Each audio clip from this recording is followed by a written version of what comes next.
Good afternoon, everyone, and welcome on the Sunset Safari. My name is Brent Smith, and I'm going to be your guide in the African wilderness for the next couple of hours. I have Andrew, also known as the Art Fark, on camera with me at this Sunset Safari. We have Nikki and Kirsty in final control, and we have Scott and Brian on the other vehicle. So welcome to Djuma Private Game Reserve, and thanks a lot for everyone for the updates from the Djuma Waterhole Cam, ellies, giraffe, buffalo. I'm actually in search of said elephants at the moment, and their tracks have headed south down Twin Dams, and now they've headed sort of slightly more east into the Mawati drainage line. So I stopped here to have a little listen and say good afternoon. I haven't heard anything. I am hoping they haven't moved too far yet, but we will be hot on their tails shortly. So let's get going, and hopefully we can find some of those wonderful animals as quickly as possible.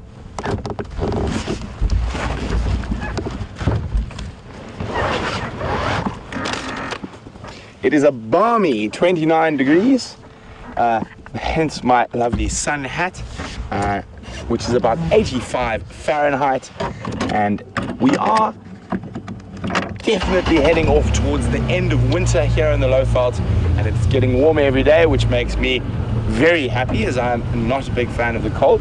I think the best thing about the moment is I can go out every morning and not have to put on gloves, scarves, beanies, and a whole lot of other warm things that make me look a little bit like the Michelin Man.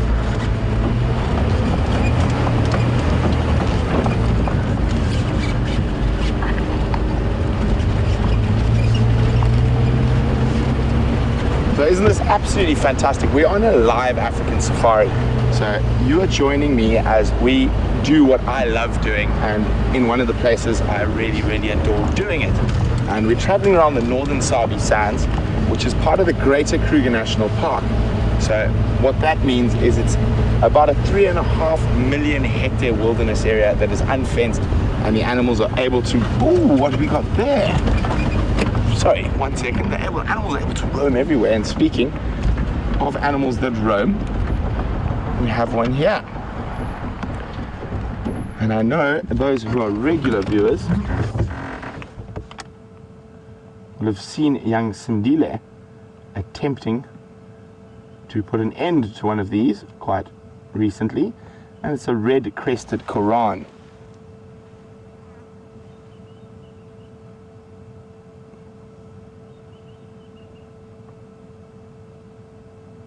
Disappearing. We're going to see if we can get another view of it as we go a bit more forward.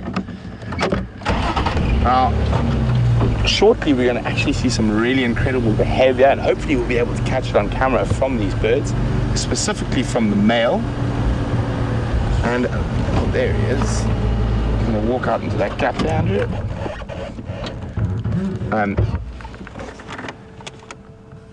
I'm quite often referred to as the suicide bird, is a nickname for them. They have a very peculiar mating dance, and we know all over the world boys go to incredible lengths to impress the ladies, and the red-crested Koran takes it to the next level. And we've all seen boys show off for ladies before. So the red-crested Koran's suicide dance or mating dance means they will take off and fly vertically up in the air and get to a certain point and literally close their wings and plummet to the ground, and opening their wings just before impact with the ground. And obviously the male who can open his wings closest to the ground wins the competition and wins the hearts of all the Kohan ladies abound. And obviously there is a couple of reasons for this, apart from the obvious that we would think. And so obviously in the bush here, it can be quite thick, so it could be quite difficult for the Korans to find each other. And so by a male having that very visible aerial display, it will give a chance for females to actually spot and know where the males are. And they haven't quite started it yet. I have heard some of the preemptive calling for it, but I haven't seen any bombs falling from the sky just yet.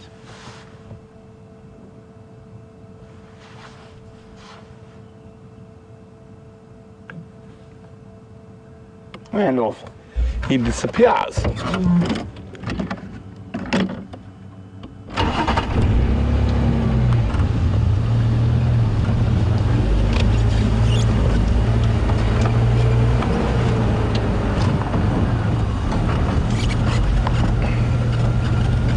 So as I was saying, we're part of the vast 3.5 million hectare Greater Kruger or Greater Limpopo Greater Kruger Transfrontier Park. And that's probably just under 7 million acres of unfenced African wilderness. We are in a tiny little corner of it, almost central and then far western corner of this great park. And we are on the private reserves that have dropped their fences with the national parks. So the animals are able to migrate freely between them. Unfortunately, we are not, but rather them having that option enables really, really good genetics and animals to sort of follow natural migration patterns. So a very, very special place, a very special part of the world that we are privileged enough to call home. But just to let you know, as I said, we're coming towards the end of our winter months and heating up nicely, and also the sun is starting to rise a little bit earlier and go down a little bit later. So what this means is from Friday we are going to be changing our times slightly, and we will, now this is I'm not the best when it comes to Eastern Standard Time, but I'll give you our local time. We will be leaving now at 6 a.m. from Friday morning. So tomorrow will still be the same, but it'll be from 6 a.m. Central African Time to 9 a.m. Central African Time. And then again in the evenings we're going to be moving half an hour later. So we're going to be going out at 3:30 a.m. 30 p.m. So just keep that in mind. Oh, hello. Have some nyala. Please.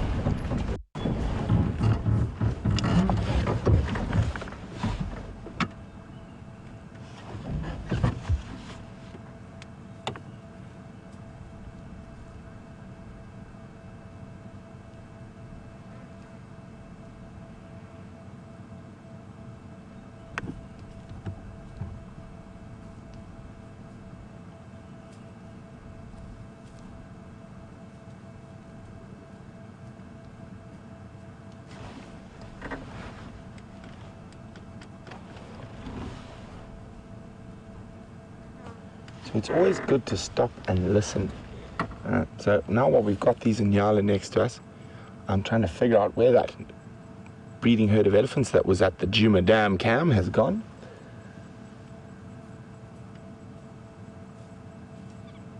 So there's probably a few more Inyala that we can't see. They do live in little family groups, very loose herd structures, very little hierarchy in them, and also non-territorial species. So the males do not fight over territory, they only fight over females that are in estrus. It looks to have the ones we have visual here of, and there's a sub-adult following mom who's up in front.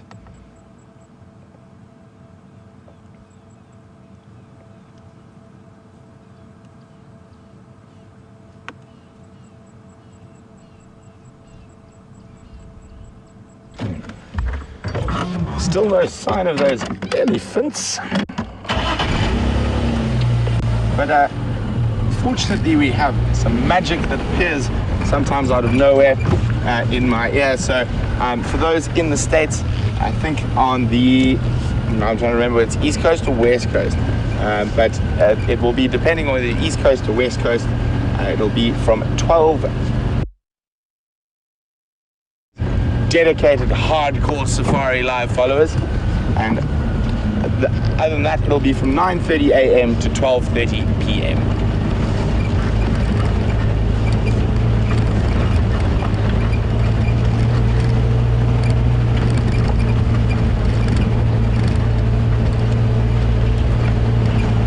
So I know you guys saw a dead honey badger with James on the sunrise safari. I couldn't resist. While out in tracking team, I had to find out exactly where it is so I could go and inspect it myself.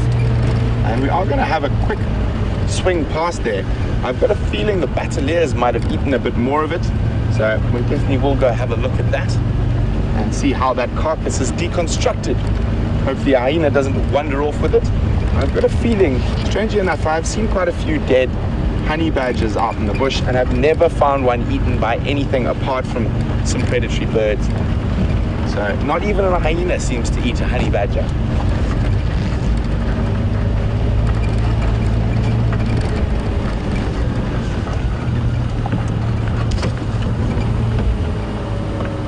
Speaking of predatory birds, we'll stop just up ahead. I'm not going to tell you what this one is just yet. I'm going to see if you guys can identify it for me.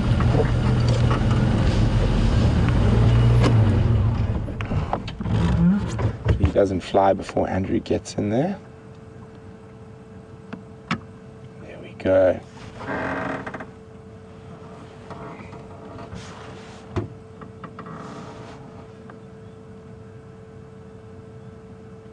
Oops. So a very interesting bird, and we have seen them quite a few times on the live safaris. A very specialized bird. It's able to dislocate its joints in its legs, enabling it to reach into holes in trees and take out the nests of other birds, as well as little reptiles that might live in those holes. So I wonder if you guys can tell me which bird this is, and you can do that by sending your answers through on email to questions@wildearth.tv, or you can use the hashtag #SafariLive if you're on Twitter.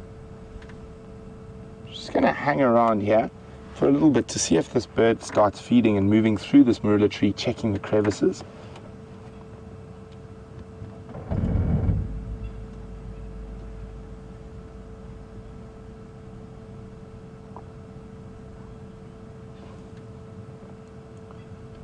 It is quite warm. It might just be resting in the shade for now.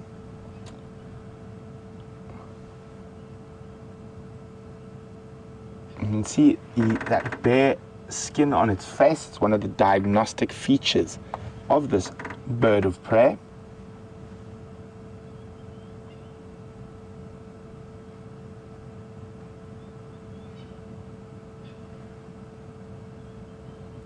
Quite often, if they head into an area where there's a large bird party, they will be mobbed by all the smaller birds, and they are a very big threat, not to the adult birds, but to their nests and young and eggs.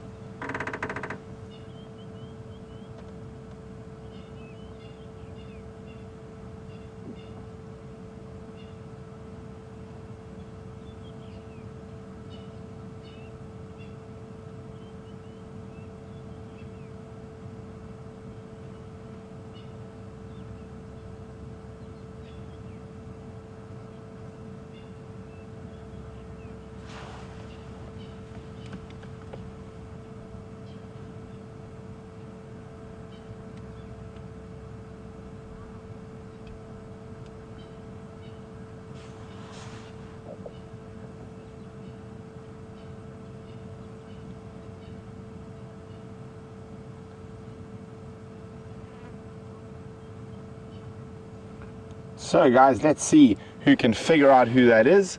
And it doesn't look like too much hunting behavior going on, more just resting in the shade. So remember, those of you who might have missed it, if you know what that bird is, send your answers through to questions@wildearth.tv or use the hashtag #SafariLive on Twitter. And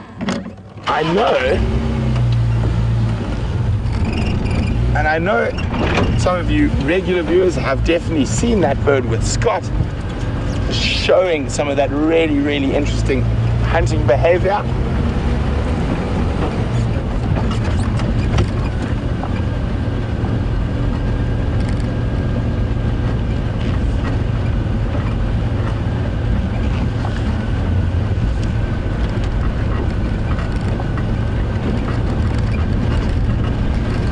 We are quite far from that honey badger carcass, but I am still getting a rancid whiff over the air.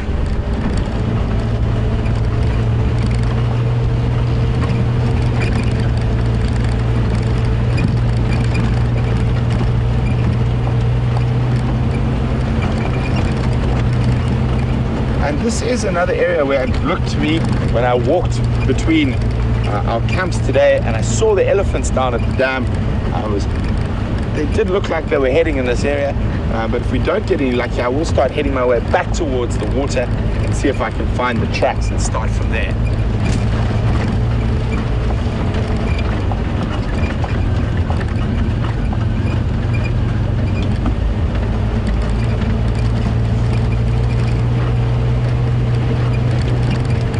So Andrew, I know how much Andrew loves following birds in flight. So Andrew, I'm going to say be prepared. We might have some battaliers come off the ground off that honey badger carcass, which is very strong smelling from here. Woo.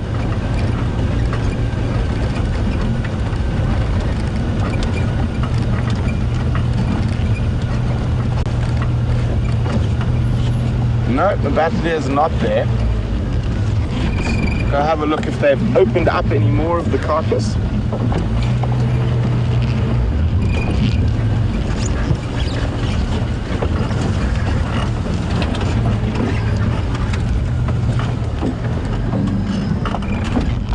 How's that, Chicos? I think it'll work. Okay.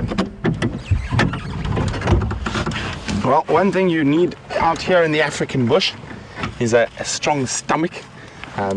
Lots of smelly things out here that a lot of people might find quite gross. And I remember being told as a youngster, I can see Andrew's holding his nose in great disgust at the moment, but breathe through your mouth. And I remember thinking, well, is that better to taste it or to smell it? But you do get used to these types of smells and you are able to deal with them after a while. So we can see a lot of the skin has actually been pulled off. So I'm pretty sure that could have been by the battaliers during the day. And they have definitely eaten a little bit more around the head, around the eyes and nose. How close are we getting in there? Can you see the maggots in the nose there, Andrew? Just the flies. Yeah, well, there's tiny little maggots inside and flies' eggs there. So this could be quite interesting. As the hair pulls, it might actually give us a better idea of what might have happened here. And we've all been speculating. I personally think it might have been a lion or a leopard. But with a honey badger, it's really difficult to see puncture marks because they've got such a thick layer of skin. I know James has gone with snake, if I remember correctly. Myself, I'm not convinced. But we will keep looking. So as the hair pulls off like this, if there are any distinct puncture marks, we are going to be able to see them. Anyway, shame. We'll leave him be. Let him continue giving back to the wilderness in terms of nutrients. And it's amazing how a dead carcass or carcass of an animal becomes its own little mini ecosystem in itself, with so many different specialized species feeding off that little carcass.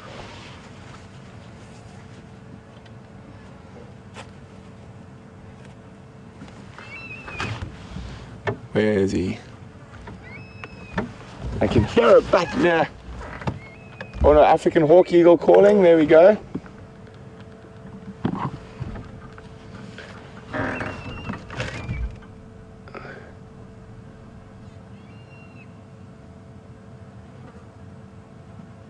So there's a pair of African hawk eagles. We saw them show that incredible hunting behavior yesterday.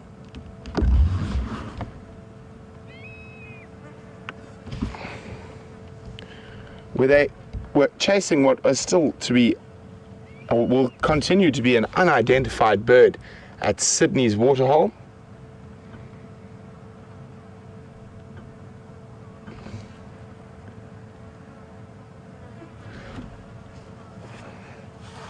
So interestingly enough, the African hawk eagle, which is not the bird that was in the tree, but it has two of the same words in its name. And I'm sure there's quite a few of you who've got it right by now.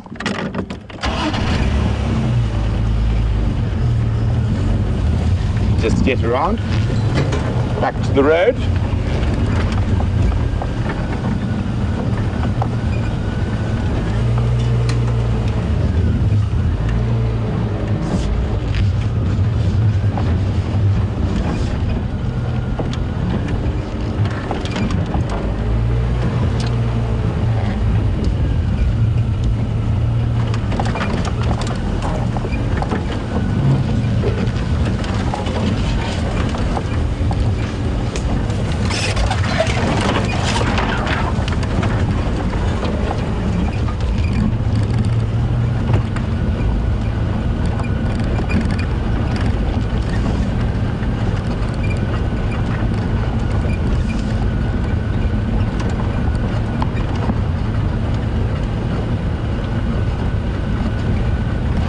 So Donna was the first in with the answer at Gymnogene, and so was RC and Stephanie from Switzerland. So well done, guys. Also, Stephanie would like to know how it got its name, the Gymnogene. So it does have two different names. One is a Gymnogene, the other, which is more frequently used these days, is an African harrier hawk. And I'm not 100% sure how it got its name, the Gymnogene. I'm not sure, maybe James knows, so I'll give him a call on the radio quickly, see if he does know that. James.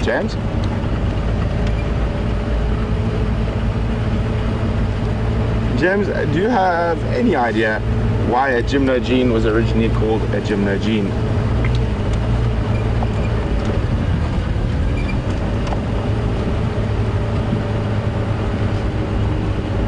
Copy, not a problem. I'll check when we get home.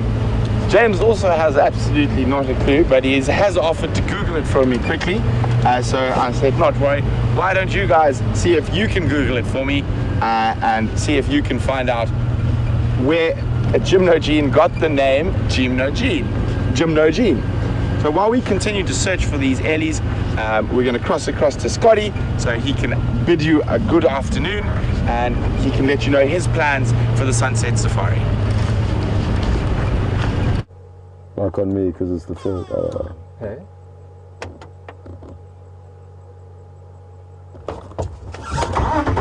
Good afternoon, everyone, and welcome on board with myself, Scott, and I'm teamed up with Brian. As you can see, there are some other around, but they've just moved out of frame as you came across to us. I'm just going to creep forward a few meters. Let's see if we can't get you some better views. They're incredibly pretty antelope.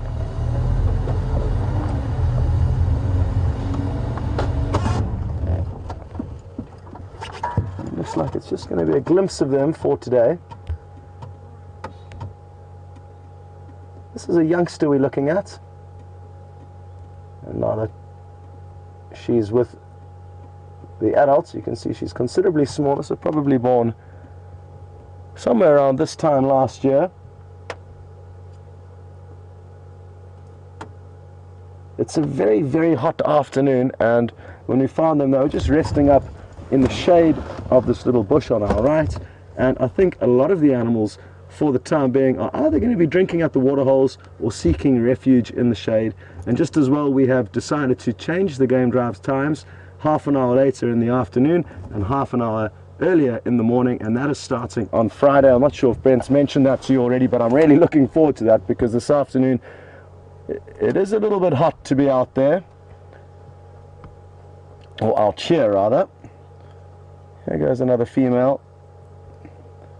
The males are dark chocolate brown, so very easy to distinguish, but that's only when they are fully grown.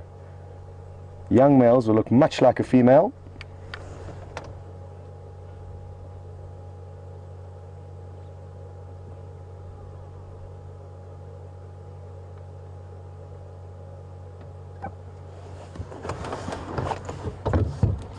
And Stephanie in Switzerland has stumped all three of us, James, Brent and myself. I also don't know why a Gymnogene was called that before its name changed to the African harrier hawk. And it is going to be interesting to find that out, so look forward to getting to the bottom of that.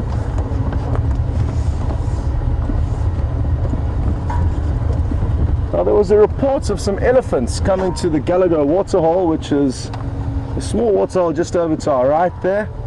But as you can see, nobody is home. So we will continue down towards the Gallagher Dam. I'm not sure who or when the report came from,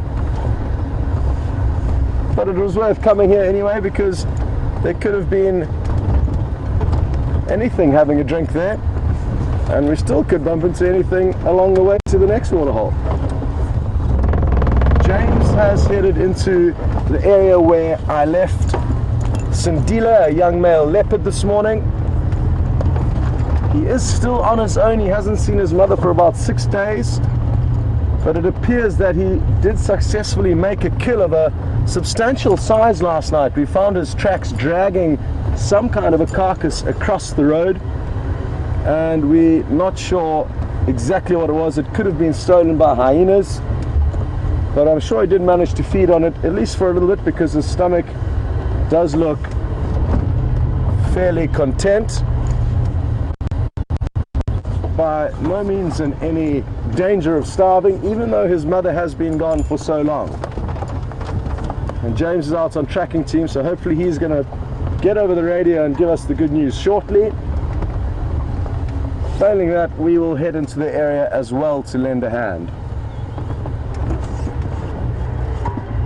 Shadow's going to have to come back at some stage, and it'll be wonderful to see both his and her reaction when they do. But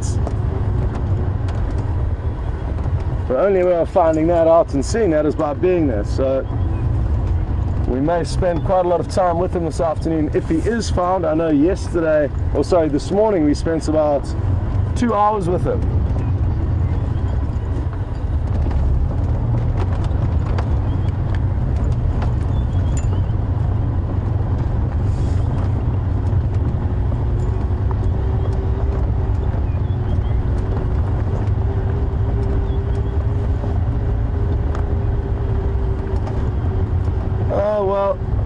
A huge thanks to RC in the Netherlands, as well as Maggie in Australia, because you guys have already given us information about why gymnogenes are called that, and in Latin it means bare chin. So thank you very much, and that makes all perfect sense now. And the report about the elephants was correct. Look at this. Just 2 so far. They both look to be like young bulls. And what you'll notice is that their coats are looking quite dark and moist, and on this hot day they've taken the time to have a mud bath covering almost their entire body in a cool layer of mud.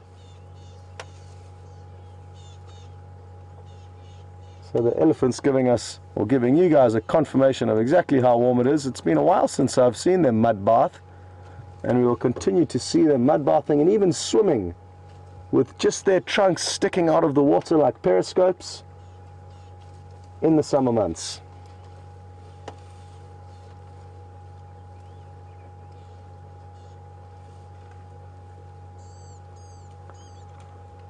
And I'm told a lot of you got to see them taking their mud bath. I've just got that report now and managed to capture quite a few screenshots of that, and I'm jealous I missed out. It's always great entertainment watching them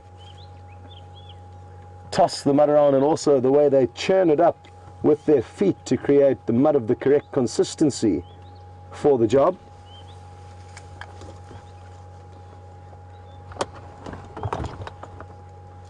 And if any of you may be watching your first live safari this afternoon, it's important that we share some information with you regarding the waterhole cameras that people were watching when they managed to capture these screenshots. And there's one here on Djuma, which is operated 24 hours a day by people around the world.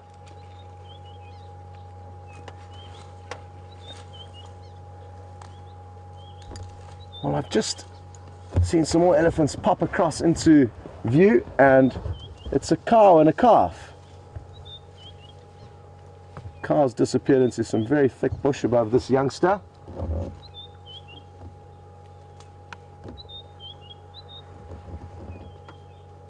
And as I was saying, there's also another waterhole camera at Arathusa, and they provide us with great information thanks to you guys. And also some great sightings are shared amongst the viewers of those channels, or of those cams. There goes the mum.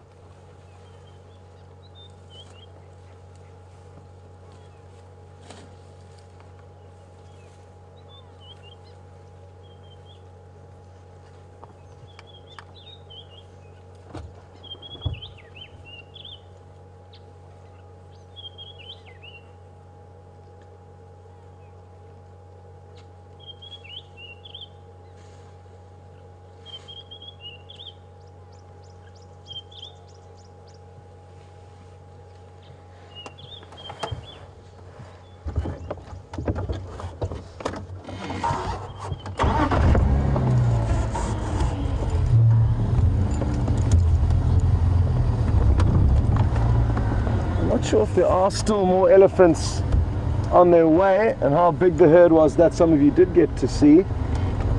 And we'll just stay with these guys for now then. And if any more come through, which they could well, we will then make another plan.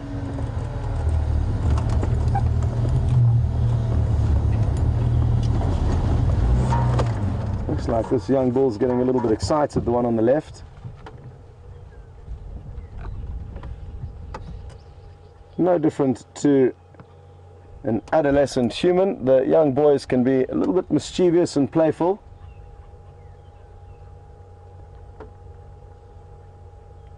And quite often will charge up to the vehicles trying to show you how big and mean they are. Let's see if he doesn't come and show us who's boss. Hello, boy. No. We got lucky this time.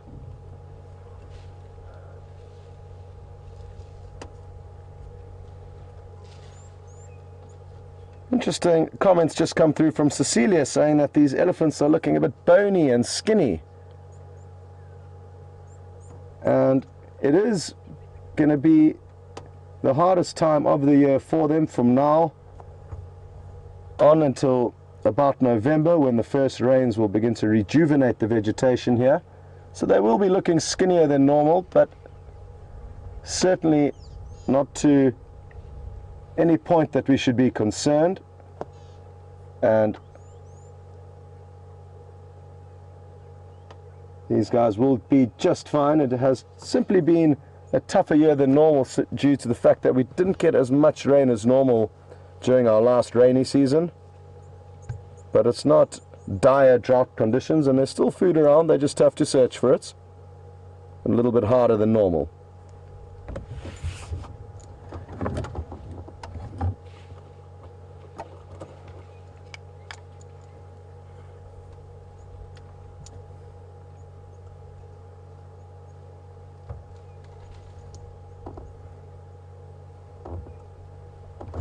Well, we're gonna try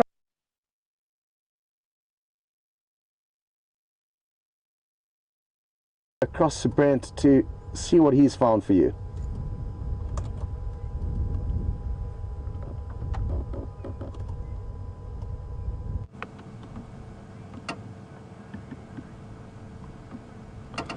Welcome back, everyone.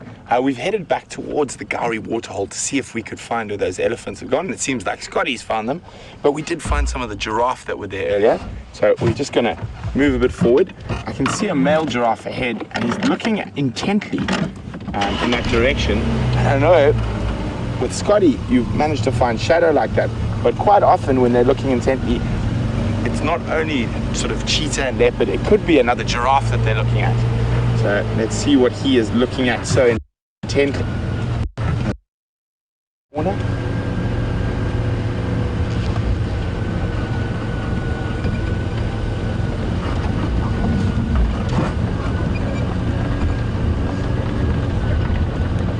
What are you looking at, big boy?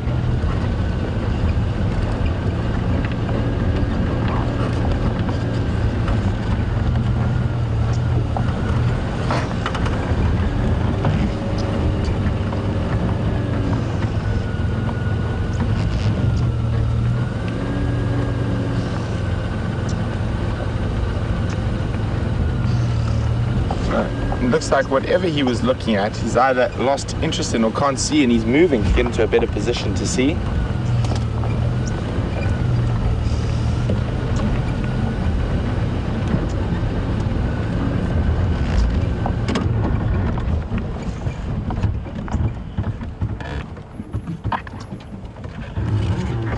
A nice big giraffe bull.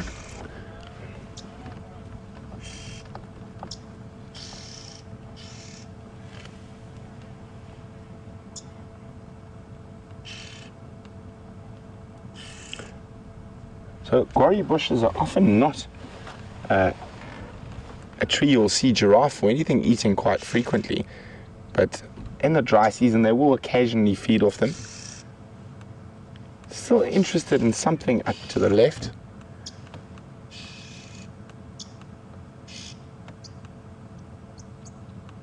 From the tracks I saw a little bit earlier, I think it's looking at another giraffe, possibly another male giraffe, which could be some competition.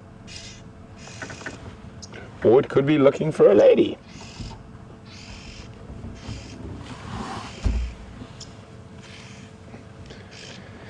And obviously, one of the advantages of being so tall is they do have very good eyesight and they're able to see quite a long distance.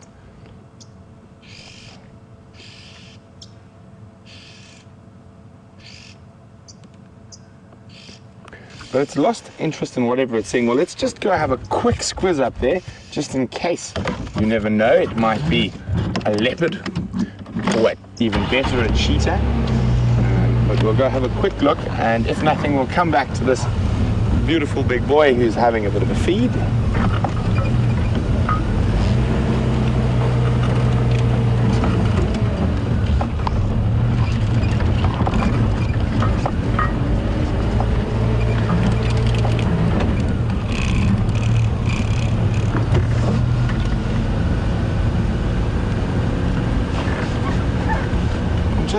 Have a quick look around here. Andrew, can you spot anything yet? Negative.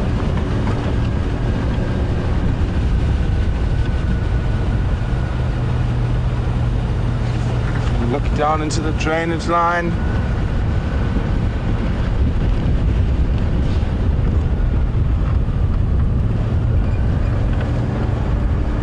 Aha! The culprit has been spotted. Let's go see if it's a boy or a girl. But right up ahead, there's another giraffe, and I think that's almost definitely what that other giraffe was staring very intently towards.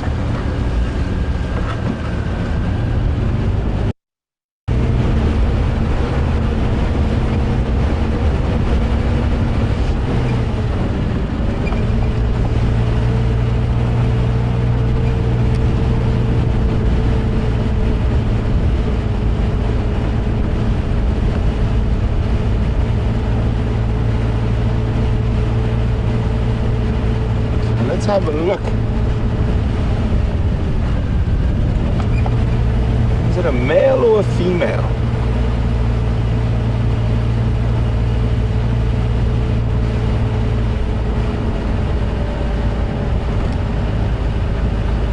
Unfortunately, signal does get quite bad here, so I'm just going to stop up on this little crest, and it's a young male. So you'll probably find that he's going to try avoid that much darker, bigger bodied adult male. So there we go, let's have a look. And he's eating off a bush willow.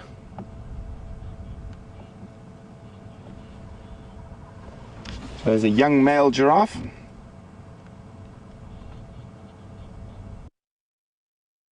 Happens to be in one of the strange little spots that seems to be inhabited by gremlins.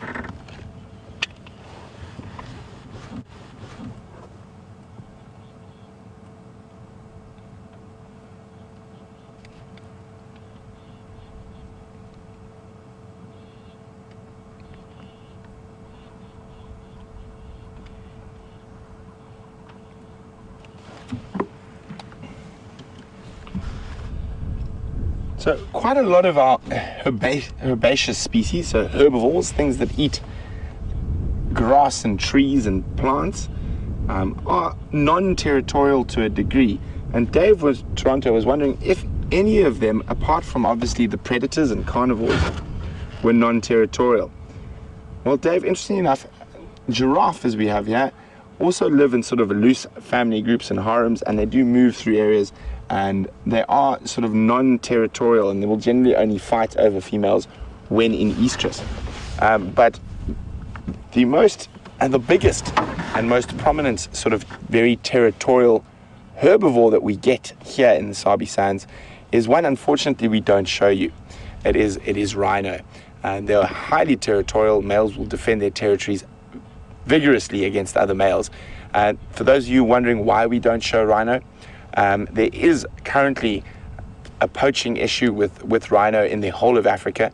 and being live, we don't think any of our viewers are actually watching to see if they can find out where the rhinos are, but just in case that the bad elements of society did happen to find out we were showing rhino and we are live, it might put those animals at risk.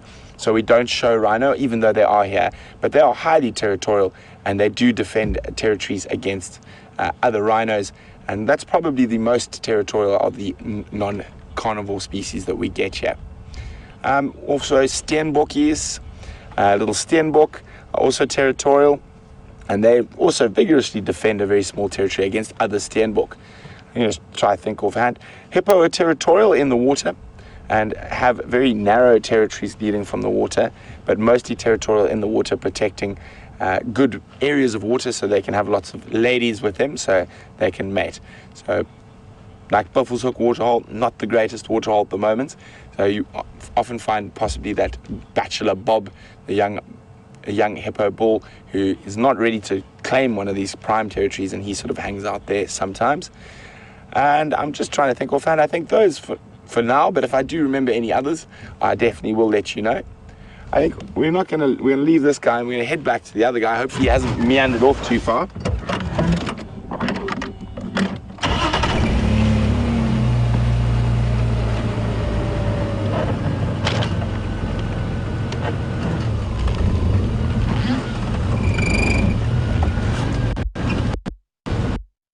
From one of the tallest animals in the bush,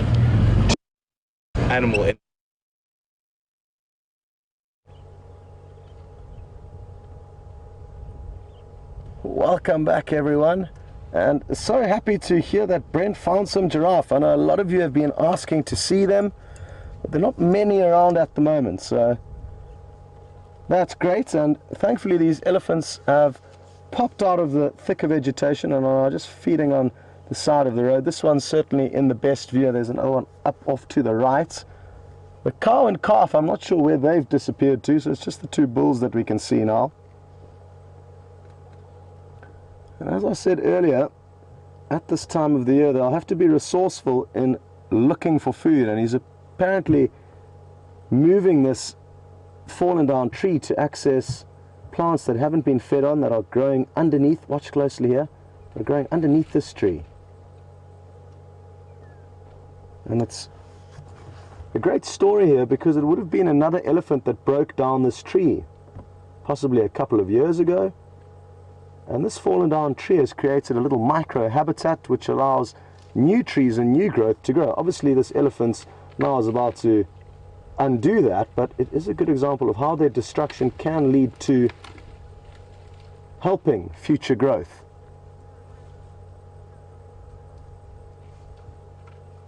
Interestingly enough, earlier I know Brent was mentioning that it's unlikely for animals to feed on the bright green bushes that you can see all in the background to the left of this elephant, and they're all guarri bushes.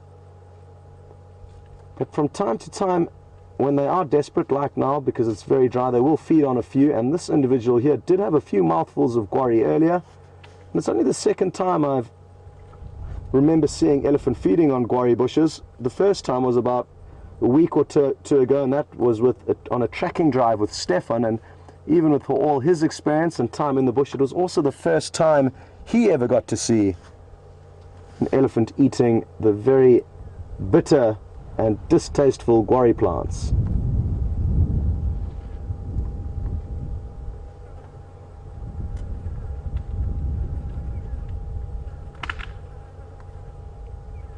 You may have noticed how he used his trunk and his tusks there together to break this root, which he's now going to chew the barky layer off and then discard the rest. If you watch closely, he'll in all likelihood drop this piece out the right hand corner of his mouth. There we go. Did it drop, or is it still there? I think he may have dropped it just behind his trunk, so he couldn't see it clearly, but he won't consume that whole piece of branch.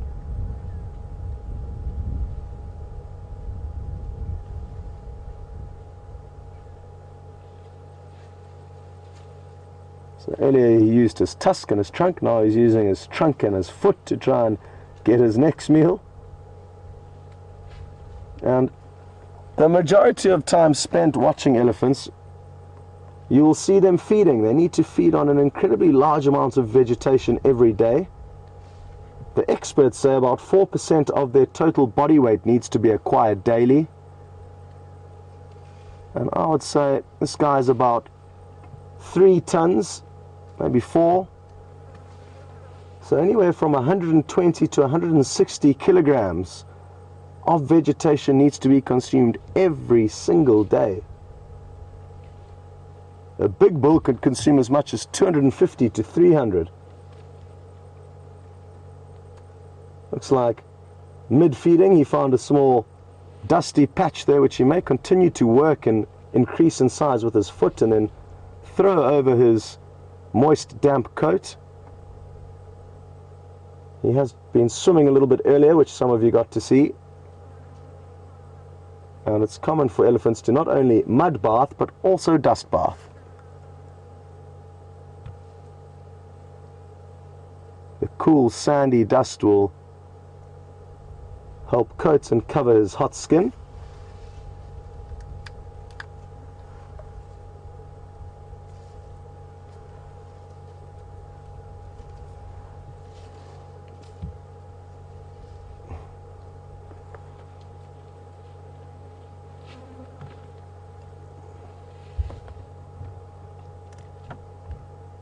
Well, for those of you who did get to see them mud bathing earlier, I'm not sure whether it was down at the, I'm guessing it probably was at the original Vuyatela Dam, which is now drying up, and probably not at the clearer, fresher water that is being pumped into a little pond nearby.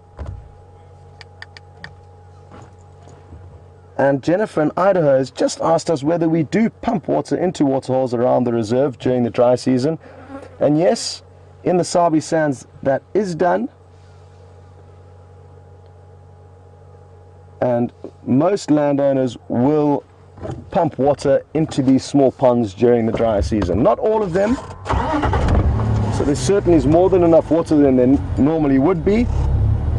Some of you may then ask the question, well, aren't we then interfering with nature by doing that? And yes, of course, the answer to that is yes, we are impacting on what would naturally be happening here. But what is also important to say is that because the Kruger National Park has got fences around most sides of it, it needs to be controlled and managed. So there does need to be a hint of human interaction and management of land, and that's a whole new topic of discussion. But I'm glad you did ask the question, and I just thought I would let you know very roughly that it is important to know that there are fences around the Kruger National Park, even though it is about 3 million hectares large, so it's very natural and just about a perfect ecosystem. But because there are fences preventing animals going where they used to be able to go, the need for management is necessary in certain areas.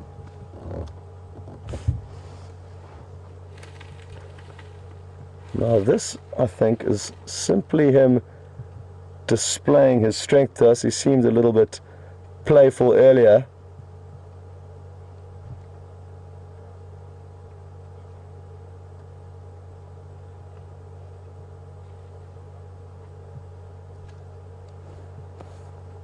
Okay, I just had a very interesting update on the radio. I just need to find out where Brent is.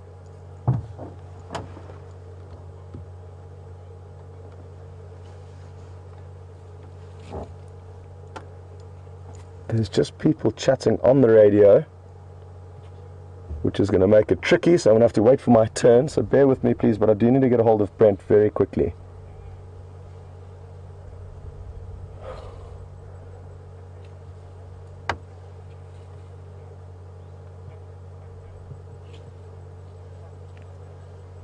Brent needs to, if he is in the area, get to Philemon's Cut Line and Rebecca's Junction as soon as possible, and that's the message I want to give him. I've just heard a report on the radio saying that Shadow has crossed north over Gowrie Main, heading towards the area where Sindile was left. And James actually has found Sindile. He was lying in exactly the same place.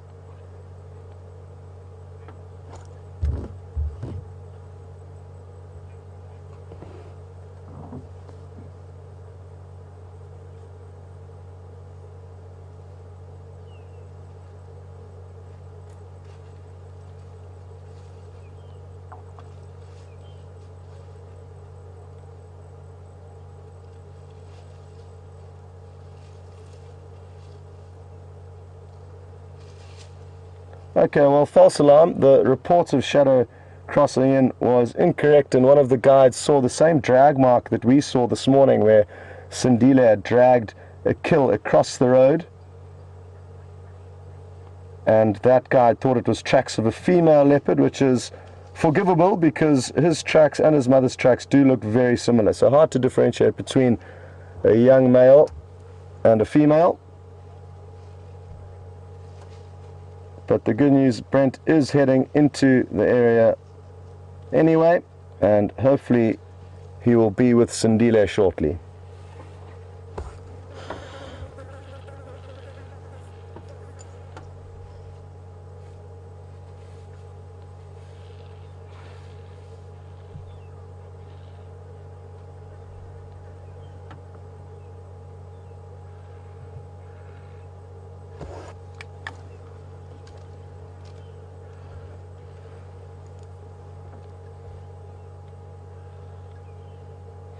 Just got a comment through from Ginny asking if this elephant has an injury on his head.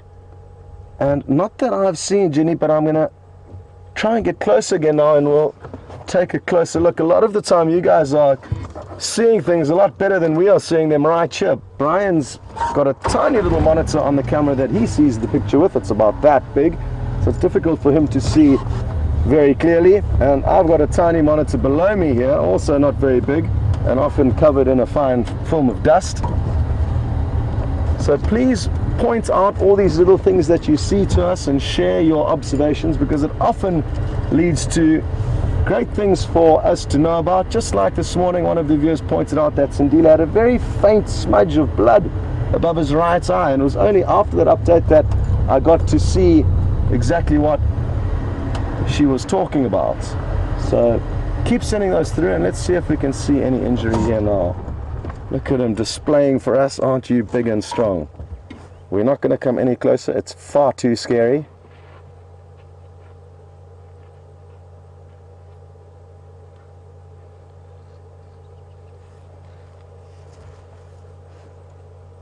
I sadly didn't get to see that. As I raised my binoculars, I didn't notice any injuries. But like I said, I didn't get a very, very good look there.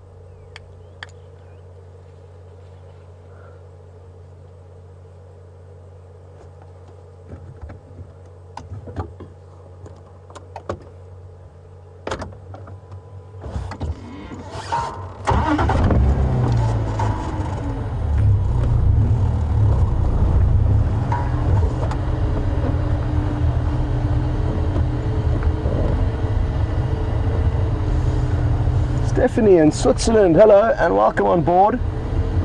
Stephanie's asked a question that I do not know the answer to, but I'm going to let you all know about it because it's an interesting one, and hopefully Brent or James may know a little bit more about this than me.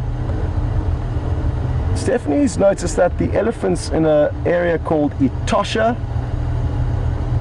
which is not in South Africa, it's north of us, a very dry area, beautiful game viewing area. The elephants are quite bigger there, quite a lot bigger, but their tusks aren't as big or tend to snap off more than the South African elephants. And I'm guessing possibly it could be just long-term genetics in that area that cause them to be bigger, and I'm not sure what it is that would cause their tusks to be smaller. You do get some areas where elephants are almost completely tuskless, and again that would just be genetics mainly that have caused that. But I don't know too much about that, Stephanie, and I'm sure Brent will maybe have some more insight into that topic for you. What I do know as well on that though is that most of the great tuskers, the largest elephants, the biggest tusks, have originated from East Africa, Kenya and Tanzania and surroundings. So that's typically where the biggest ivory in the world has come from, in the biggest numbers. Whereas in South Africa, not nearly as much, even hundreds of years ago before they were heavily persecuted for the ivory trade. There are still a handful of massive tuskers whose tusks touch the ground here in the Kruger National Park. And it really is special when you do get to see them. I'm not sure why, very seldom do big elephant bulls come into the Sabi Sands. There's certainly enough food here, water, and ladies. So I'm not sure why. Maybe it's just bad luck on my behalf. But I've very seldom seen or even heard of big elephants being seen here. But further north into the Kruger National Park, sightings of them become more frequent.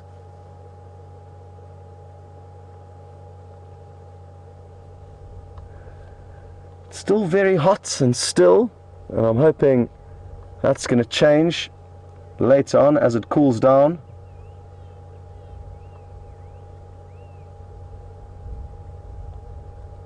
And the birds are hardly even calling at the moment. There was one fork-tailed drongo that let off a call earlier, but other than that, the bush is very still and peaceful.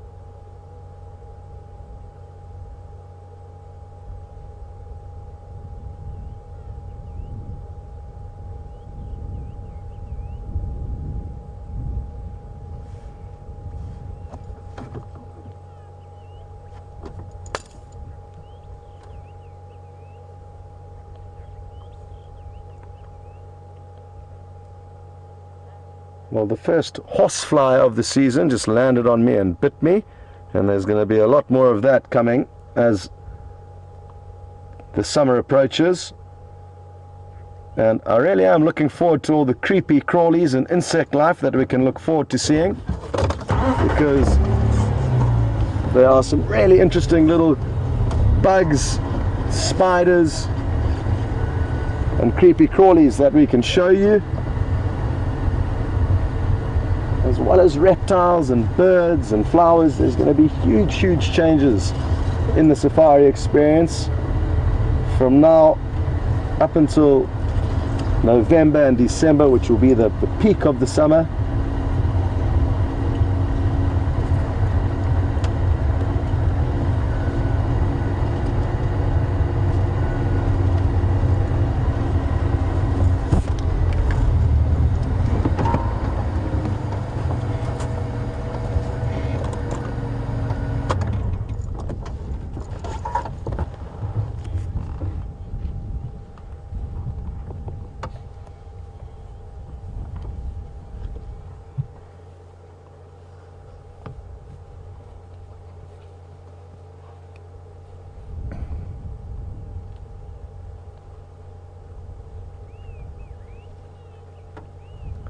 You may notice a small black bird following the elephant. It'll probably fly into screen shortly. And here it comes, watch closely. There it goes, two of them now. And they're hoping to hawk the insects that the elephant chase up. It's a very nice breeze that's all of a sudden started blowing over us from the north. And you'll notice the leaves dancing in the wind. That's going to cool things down a bit, which is what we want, because the more comfortable the animals are, the better for us, and that's applicable for all of them. When it's very hot, they tend to seek refuge.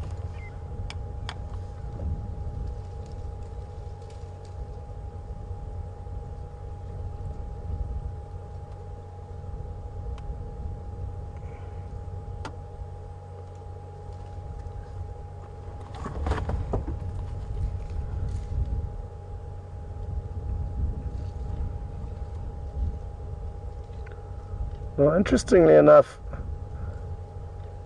not so long ago, James had a sighting with a female elephant, and this is a female we are looking at, and if you look at her belly, it's a little bit extended at the bottom in front of her front leg, and James pointed this out, and it looks like it could be a hernia of sorts. And when he was viewing her, she looked quite uncomfortable and in a bad mood, so he decided to actually leave the sighting because she was causing a little bit of concern for him. And that certainly is possible, could be the same elephant. And what's interesting to note from this is that, yes, her anger and discomfort may have been caused from that hernia, but it was only noticeable with James a few days ago, whereas now she seems completely relaxed. And that's what's so important to remember with wild animals. Their mood on a daily level will change, just like ours as humans. You must never forget that when on safari, because you can quickly get yourself into trouble if you don't treat each animal each day by its body language and behavior. Even if you think you know the animal well, it's always best to err on the side of caution.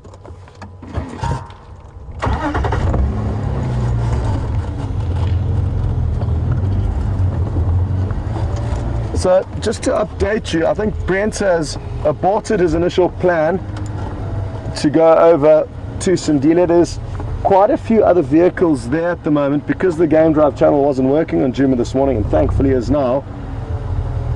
Nobody got to see leopard except for you and us on Safari Live, and they're all trying to show their guests now. So there's a lot of people that we're allowing in there in front of us, and also keeping an eye on the situation, because if any action does unfold, they'll be sure to let us know, and then we can rush in there.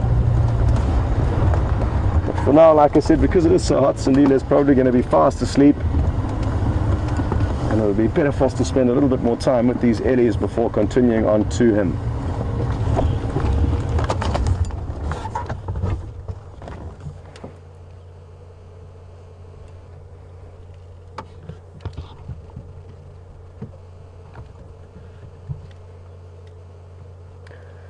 And Brent's plan therefore now is to drive up our western boundary with Sibambili and double check a report that the Inkanyeni pride did cross east into Vuyatela, into Juma.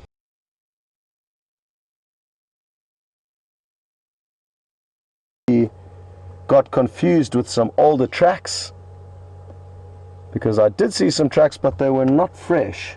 So Brent's just going back there to double check. Maybe the lions had crossed a few minutes after I had driven down the road. That's always a possibility, although slight. There is always a chance. And it's been quite some time now that we've got to spend some quality time with lions, especially the Inkanyeni pride.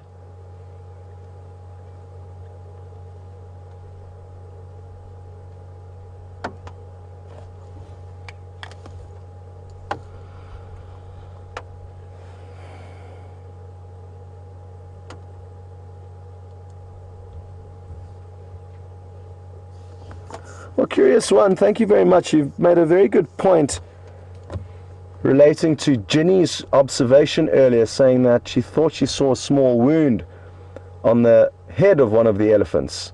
And sadly, that elephant is nowhere to be seen now. But curious one pointed out that it could have been some mud caked on the forehead, which may have looked like a little wound, but it was just a clump of sand potentially. So that's something to think about. And Ginny, if you did get some screenshots, then you'd be able to take a closer look now and see if it wasn't in fact mud. So thanks, curious one, good points.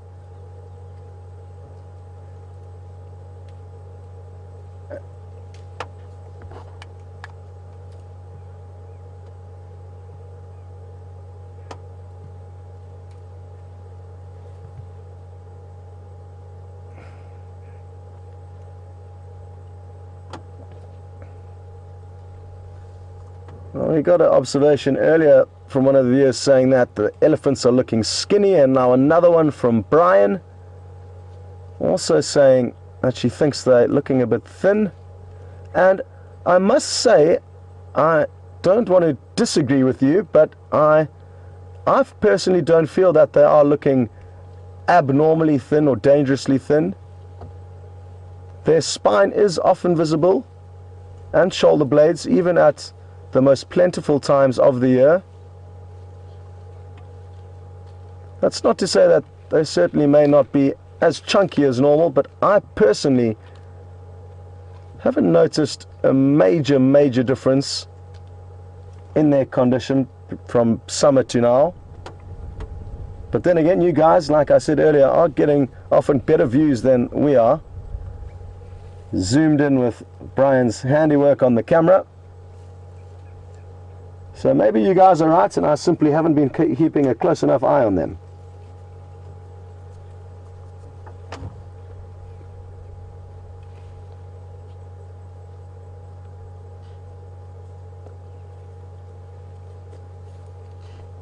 So I'm going to keep a close eye on this female. Like I said earlier, she is the one with the hernia, and it's very evident now as she walks past on her underbelly. You can see an extra bump protruding there, but her body language is indicating to me that despite that problem she's got going on there, she is completely relaxed this afternoon. Brent's just calling me on the radio. Hopefully he's got some good news, so let me just have a quick word with him. Excuse me. Go ahead, Brent.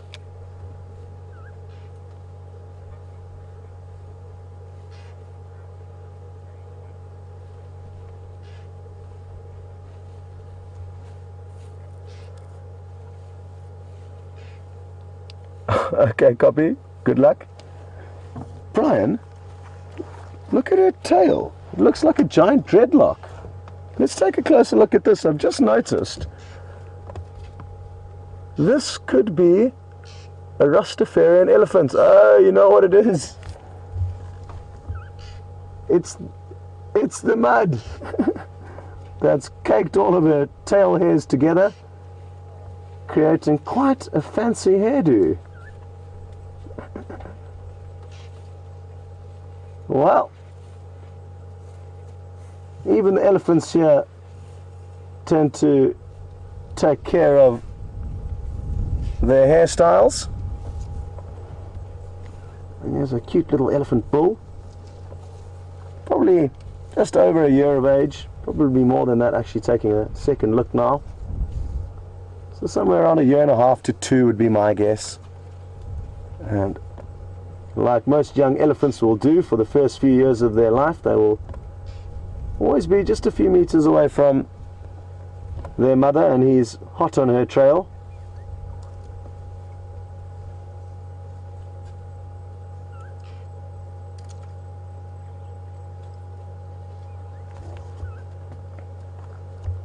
Apologies, I forgot to update you on what Brent discussed with me earlier. He said he has now found some tracks that do appear to be on top of both my tracks and his tracks from when we searched there this morning. So it could have been that those lion, just a few moments after we were there, came onto Djuma.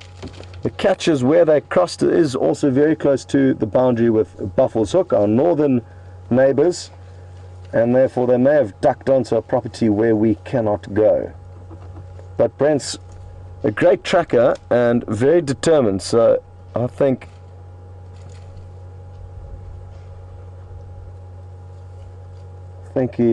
we've got a good scout there searching for all of us. And I've just heard another report from Brent saying that it looks like the tracks crossed back west into Sibambili. So that's the end of that debacle for now. Sorry to get everyone's hopes up.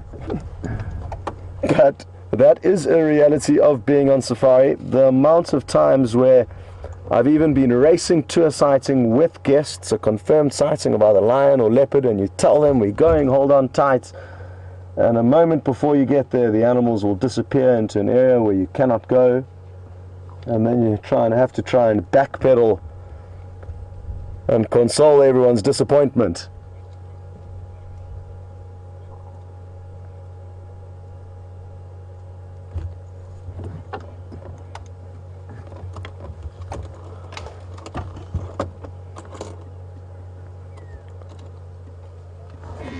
Well, I'm gonna leave this next decision up to all of you, so please send through your thoughts as to whether we should stay with these elephants or head over to young Sindile, a male leopard which has been found. He is asleep, but if we take our time and enjoy the drive there, it would probably take about 15 or 20 minutes, and we don't know what we may see along the way.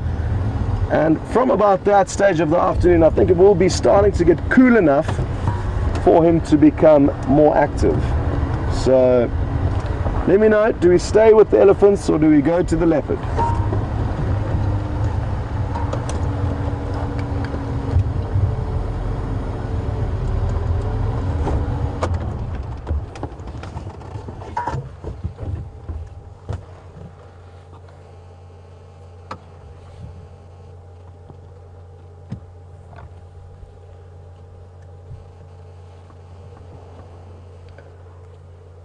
Well, the young bulls that are in this herd are still not quite ready to be kicked out of the herd, but anywhere from 12 to 16 years of age they will be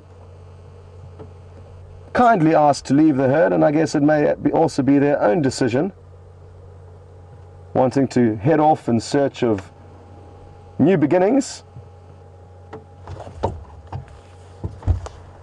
And Dee in Michigan is interested to know, when will elephant bulls first come into must, which is a sexually heightened stage that elephants can come into for 2 weeks to 2 months, once or twice a year, depending on the individual. There's no set pattern for must, and it will depend on the individual.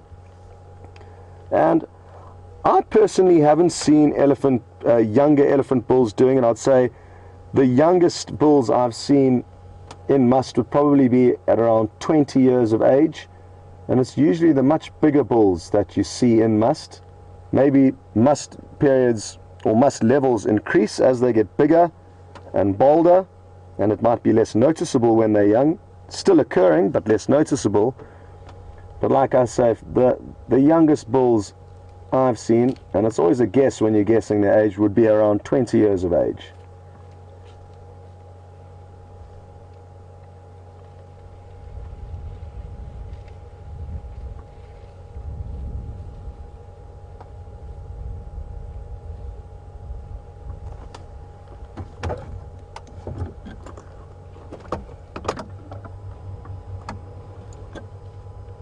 And I've been hearing a few new names sending through questions this afternoon. Dee, you're one of them, and it's always wonderful hearing new names.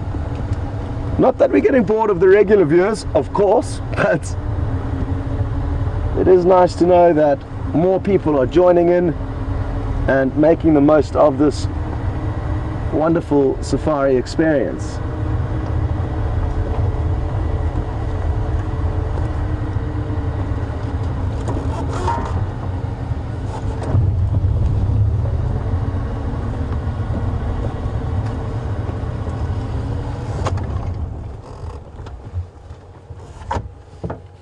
I think the young bull has noticed that the calf in front's a little bit nervous because it's moved a bit of away from its mother, and now the big brother's gently urging it on, telling it not to worry about anything.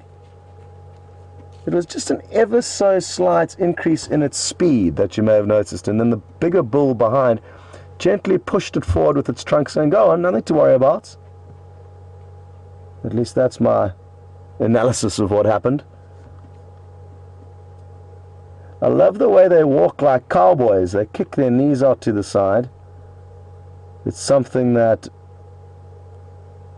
I think Andrew or VM may have pointed out to me the other day, and it is so true.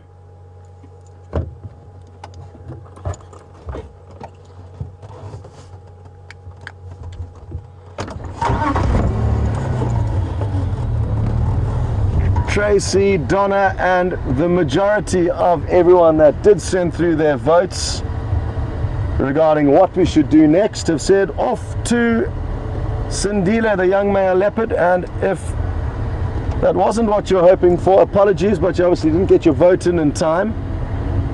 And what I want to do is just get you one last view of all these elephants that appear to be walking up the road, and then you can get the cowboy leg shuffle as they go, and then we will turn around and head south towards the leopard.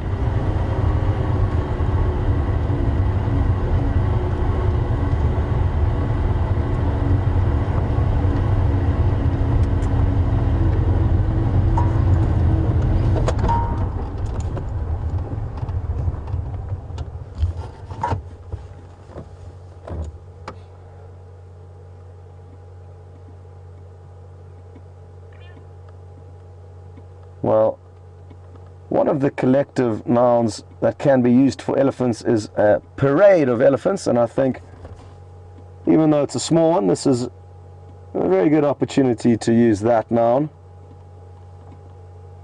What a beautiful sight.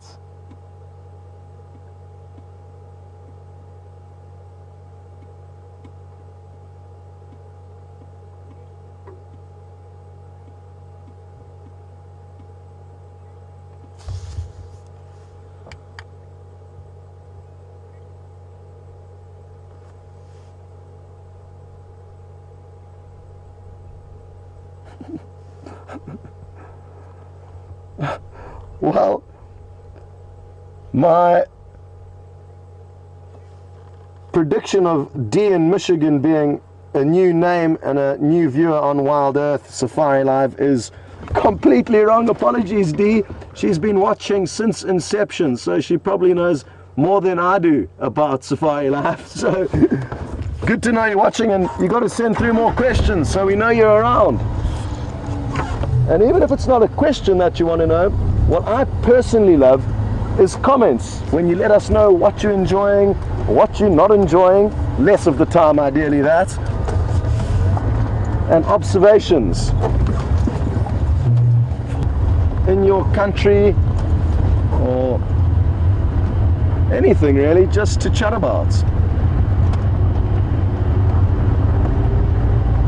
Well, thanks very much to whoever did send through updates about those elephants who were seen on the Juma waterhole camera again, because if that wasn't for you, we wouldn't have spent the last hour or so with them.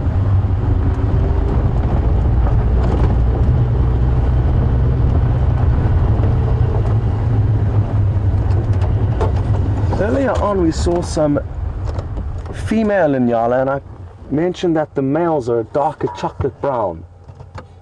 This is a young male.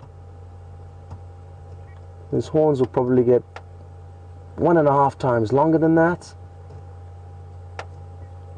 But just like the female, similar vertical white stripes across their body. And glad we got you a glimpse of that, but we are going to continue now.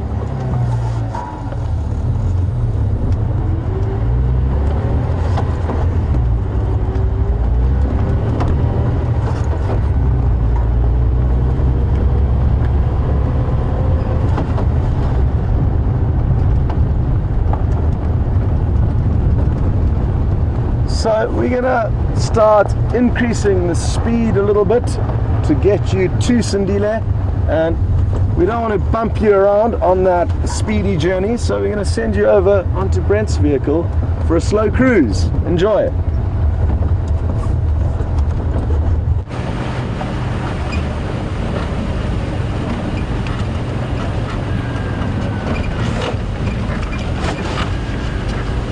Welcome back, everyone.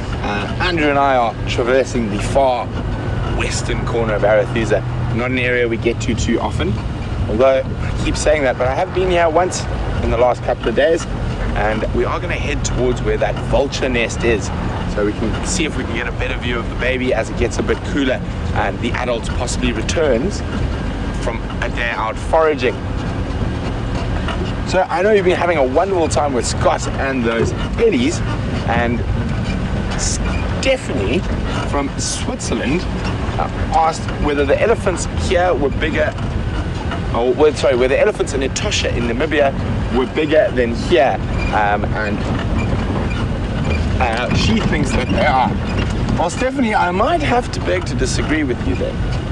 As far as I know, and I've read quite extensively on this, that currently the largest bodied in terms of physical sized and tusked elephants in Africa are in South Africa and in an area called Tembe Elephant Reserve, which is in northern Zululand, near where I spent part of my childhood.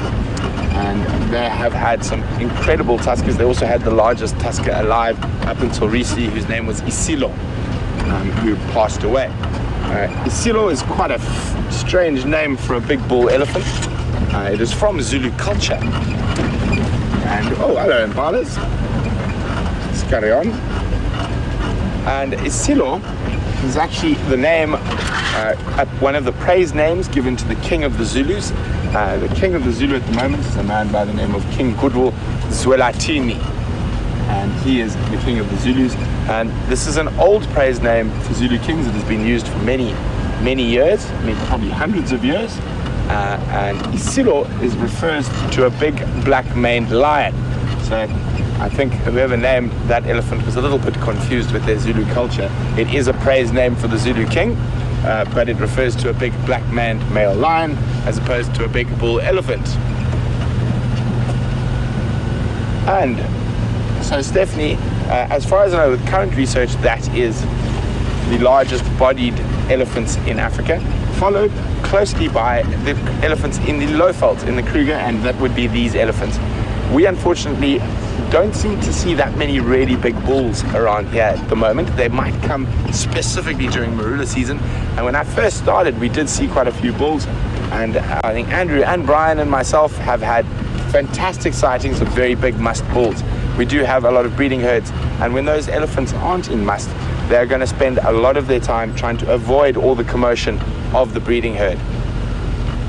But there could be some historic reference to Etosha having monstrous elephants. The largest elephant ever recorded, and you guys are going to have to go double check the exact figures for me because I can't remember exactly. And that was apparently shot by a hunter in southern Angola and in the late 1800s, and that was said to be sort of 9 tons, if my brain serves me correct.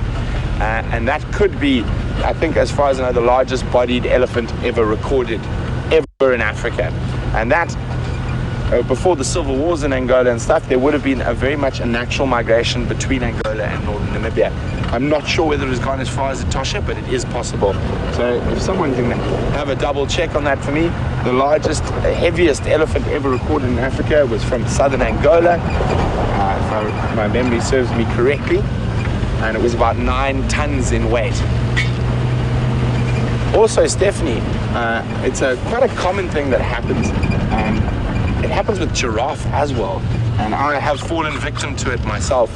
I remember as a young boy when we moved from northern Zululand to Botswana, I remember saying to my dad, but sure, Dad, the giraffe in that particular area of Botswana, in right up on the northern boundary with Namibia on the Kondo River, I was like, Dad, but sure, these giraffe look shorter than the giraffe we used to see in Zululand.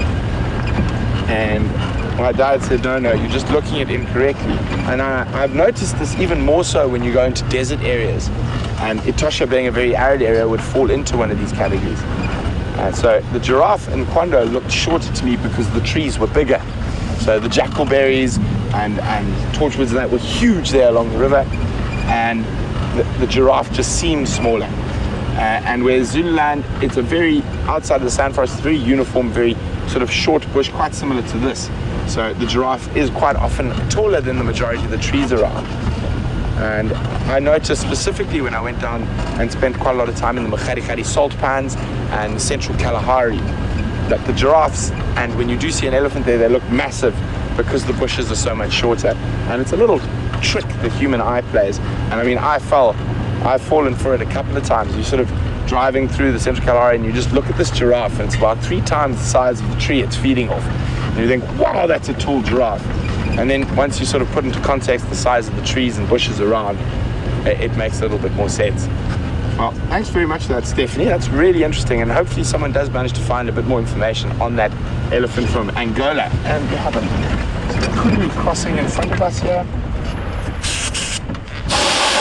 Sorry guys, Andrew's blowing the dust off the lens there.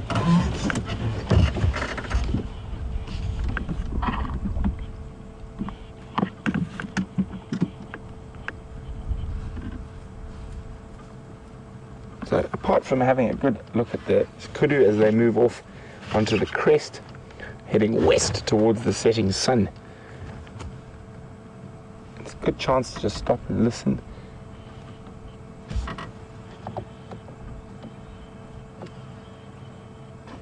I know there were some tracks of a leopard in this area this morning, so it might be moving, so just stop and listen for alarm calls.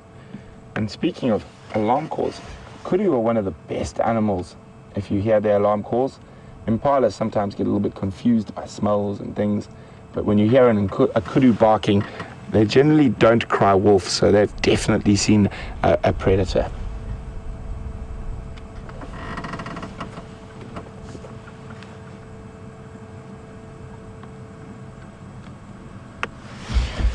We're going to carry on down this road. We're heading towards the Makhombo drainage.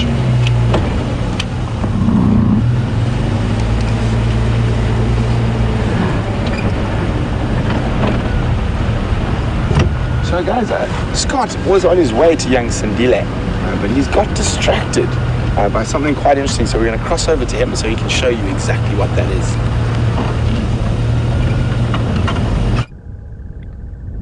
Welcome back, and Brian just couldn't resist showing you that buffalo with its tail curled up into a croissant. And we're here at the Djuma waterhole, where a few buffalo bulls were taking a drink in a mud wallow, and I couldn't help but stop on the way to Sandile. Look at all the fish in this remaining little puddle of water. These are all catfish that we can see, and this is the first time that I think you'll be able to get a better idea of their size, because a lot of their bodies are protruding out the water.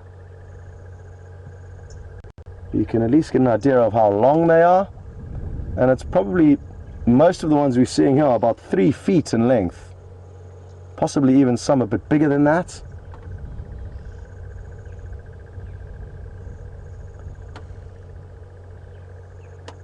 And these are too big to be fed on by most birds, especially the storks that need to swallow their prey whole. A fish eagle, I guess, could latch onto one of these and pull it out the water. It would be very difficult, if not impossible, to fly with such heavy prey, but at least it would then be able to kill it and feed on it on the edge of the water. But other animals that you may see trying to catch these catfish as this pond becomes drier are leopards. So that's something that hopefully the Djuma Hall water cam will alert us to in the coming months as it becomes drier.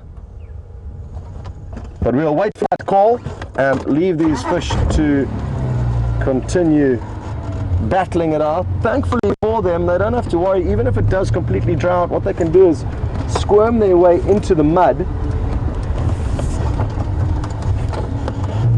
and their bodies have got a very thick layer of mucus which will keep them moist, and their lungs can process oxygen just like ours, so they often breathe fresh air in out of the water, and they can stay alive in these mucus capsules until the next rains come along.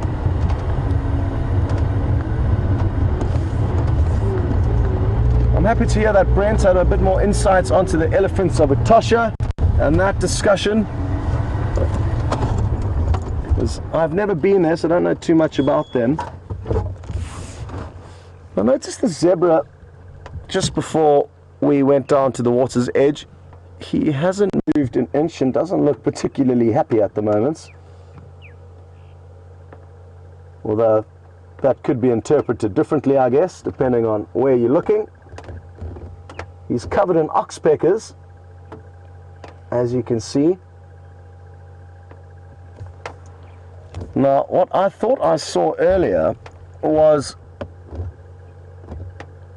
a scar where his stripes don't meet up as they should, but it's actually just the way he was born. You see those stripes on the center of his belly, which you can just see ever so faintly. I'm using a little stick to try and get you into that central area of his body. And sometimes when zebra are attacked by a lion, their skin is sliced open by the claws, and where the stripes grow back, they don't match up equally. Looking very similar to what we get here, or what we can see here, but it's not the case. So he doesn't have a lion war story. as I thought he may have. Let's continue. There are a few more just up ahead of us on the road that we can take a look at, and maybe one of them will bear those scars of a lion attack.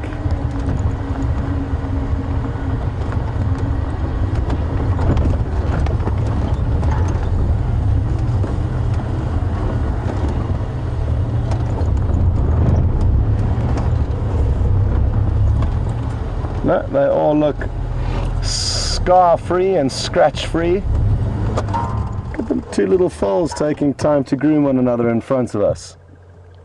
Awesome! Best friends. Look at this. Too cute. Look at their tiny little hooves. And the one on the right's so fluffy.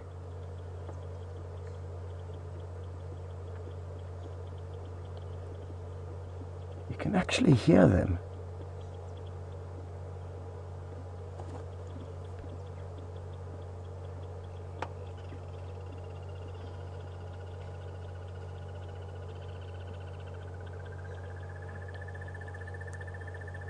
Hello. Now, one thing I want to ask you to look at, even now, even though these two foals aren't very close to the adults, even though they are considerably shorter than them, their bellies and legs are the same height off the ground. The base of their belly, watch as this foal approaches her mother. Even though she's shorter, her belly is the same height off the ground. Now, this can be quite useful for zebra, because when lion or other predators are looking into the herd and all of this dazzling camouflage that they have, it can be difficult and confusing to distinguish young or weak individuals, especially in this case young and small individuals, from the adults. And this is a great view we have of that now. And on the right, Brian, there, Brian, you'll all clearly notice the scar and where the stripes don't meet up as they should, ever so slightly in this case. But it does give you an idea of what I was talking about earlier. Understandably, it must be quite painful for the lion that gets two flying hooves bucking back into its stomach and head. I've heard stories of a male leopard called the camp pan male, who I got to view in the beginning of my guiding career, and to the south of us here, and he tried to attack a zebra and he got kicked in the head and he was actually knocked out cold, sleep tight, unconscious. And after a few minutes he woke up, shook his head, and obviously tried to piece together the puzzle of what had just happened to him.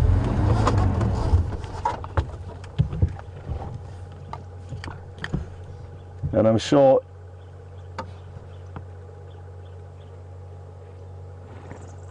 every now and then, I'm sure a lion has probably also been knocked out.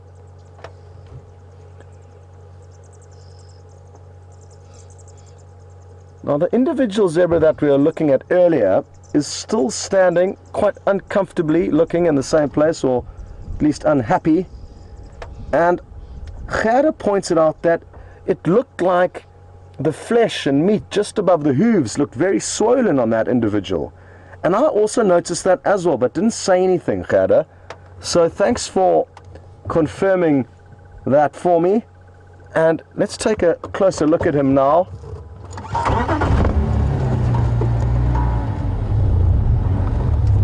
I think he's, or it's just old. I'm not sure if it is a male or a female. Oh, of course, we do know it was a male. We did see that. Apologies. But his hooves certainly do look quite swollen, and it's maybe just something to do with age.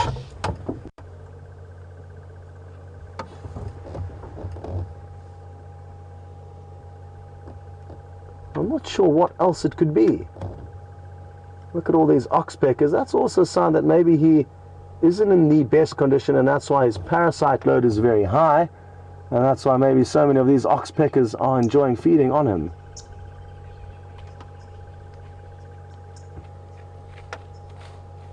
Wouldn't it be nice to know, Gerda? I personally think it's something to do with age. Big old boy. keeping an eye on his harem.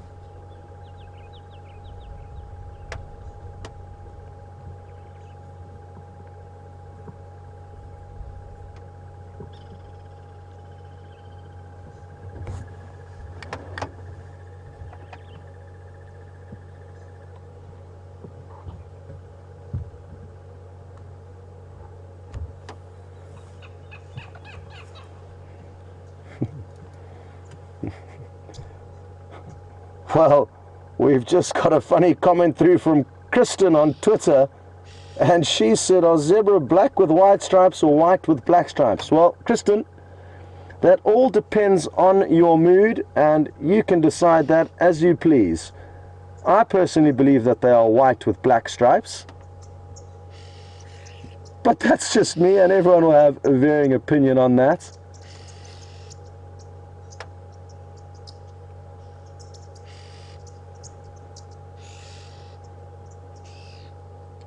The call you're hearing now is clearly coming from these red-billed oxpeckers, which are busy plucking the parasites off this zebra.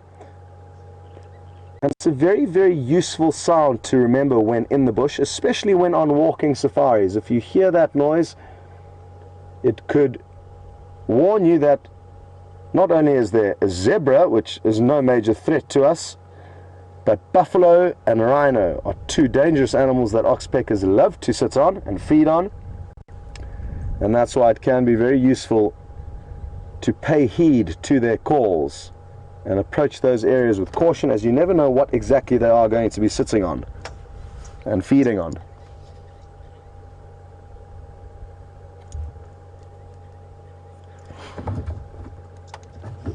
Wonderful. Well, great that we've got to spend some time with not only the zebra this afternoon, but also some giraffe. Two animals that are not very, very numerous in the Sabi Sands, at least not right now at the moment. Their numbers do fluctuate, but it's not an area that's renowned for zebra and giraffe viewing. So I'm glad we've managed to see that this afternoon, amongst other things already. And we've still got some time ahead of us, and who knows what's going to happen next. Hopefully we're going to be with Sindila in about 5 to 10 minutes, but you never know what you're going to bump into along the way. And as we left the elephants, I couldn't resist stopping to show you the catfish, and that led to the zebra. And I guess you also got a glimpse of that buffalo initially as well.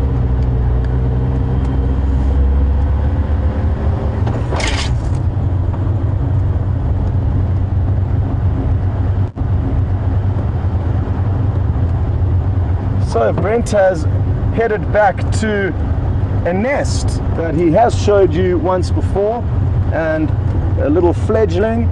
So enjoy this, and we will see you all a little bit later.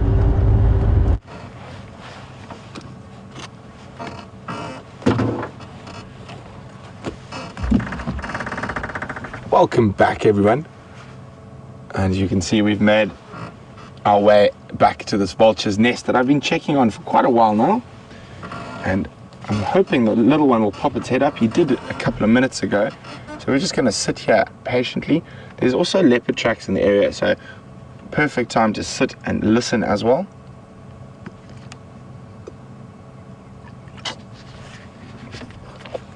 One of these days we're going to time our arrival here to perfection, and we might get the chick begging for a regurgitation.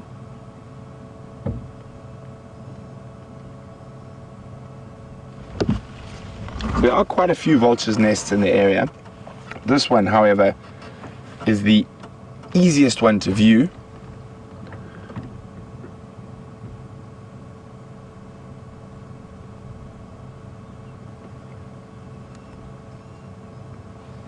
Almost like a statue above there. And vultures are a really, really important species in the ecosystem, and very actually a huge part in controlling disease. And if you remove a bird like a vulture from the ecosystem, you can get outbreaks of different diseases and all sorts. They have an incredibly strong stomach, and are able to deal with bacteria and stuff that a lot of animals can't. So they are quite threatened, all species of vultures, and quite often from poisoning, and this is due to something that's not very nice, but it's the muti trade. For those of you who don't know what muti is sort of traditional medicine, and there are some very strange ones, as with all traditional medicines around the world. And if you eat the vulture's eyes in a stew or in a soup, you're able to see into the future. And obviously this comes from the belief, because vultures can spot carcasses at such distance, they can see so well, they can see all the way to tomorrow.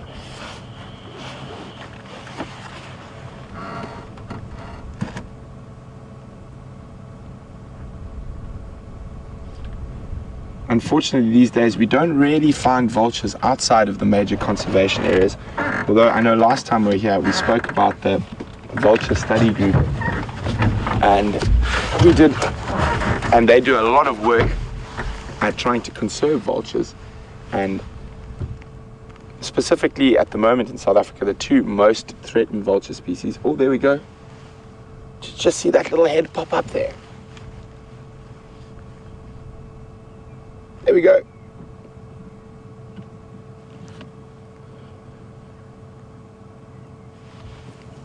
So I think, having seen baby vultures close at hand before, I'm afraid they're not very cute, and they look like very scrawny, scraggly versions of the adults. And I think this adult has probably already regurgitated to the youngster. As I said, one of these days we're going to arrive at the exact right time, and we might be able to witness a feeding. And as they get older, even if we miss the feeding itself, we'll probably get to see some begging. So we'll definitely keep checking on this and the other nests.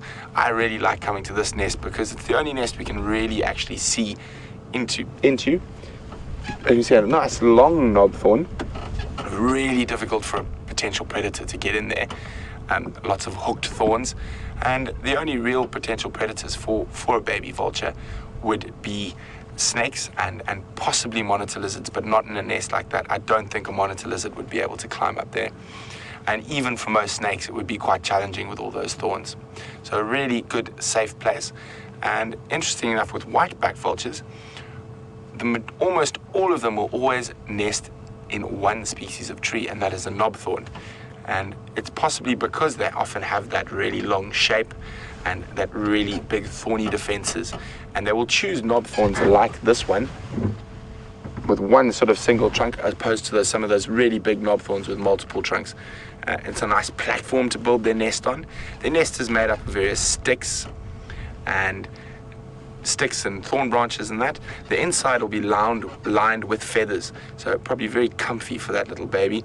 And during the heat of the day while the adults are away, they'll probably burrow into that.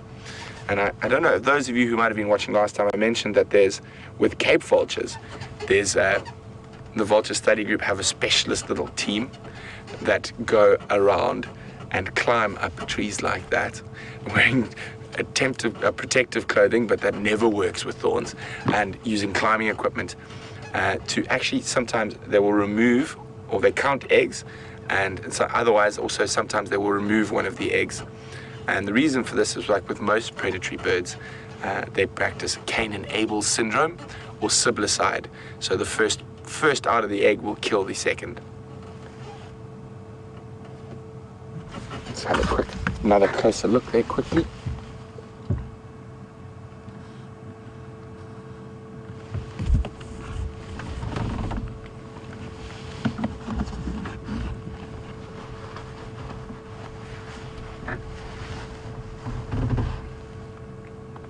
So we've been discussing how vultures are under threat, and Sandy from Denver would like to know, what is the biggest threat to vultures? Apart from the sort of traditional medicine trade, Sandy, it's definitely loss of habitat and loss of carrion. So if you think about a commercial farming operation, you don't have that much carrion that dies. So they have to move very large distances to find any carcasses to feed off. And also in that also not a very nice practice, but was practiced for a very long time in South Africa, is commercial farmers, specifically with cattle or sheep or goats, if it was killed by a predator like a leopard or hyena, they would poison the carcass. This is obviously illegal and very much frowned upon, and comes with hefty fines and prosecution if someone is caught doing that. But the populations took their hits, probably from really big hits from the sort of 50s onwards. Now there has been a bit of an increase in certain of the vulture species, white-backed, and I think Cape are making a little bit of a comeback. But that sort of commercial farming and poisoning of carcasses to try poison predators also ends up poisoning vultures and other birds like tawny eagles and bateleurs. And a lot of these birds you will only find now inside large conservation areas like we are now.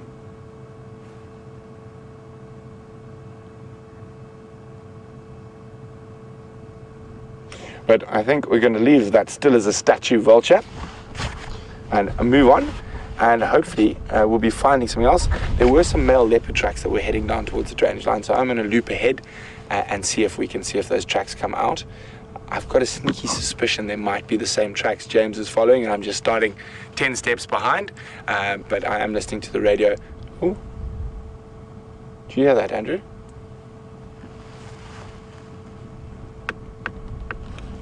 Oh, foxed by a windmill. I can just see the windmill through there, and I just heard the sort of that click, click, and it almost sounded like a possible Inyala or bushback alarm call. But let's continue on.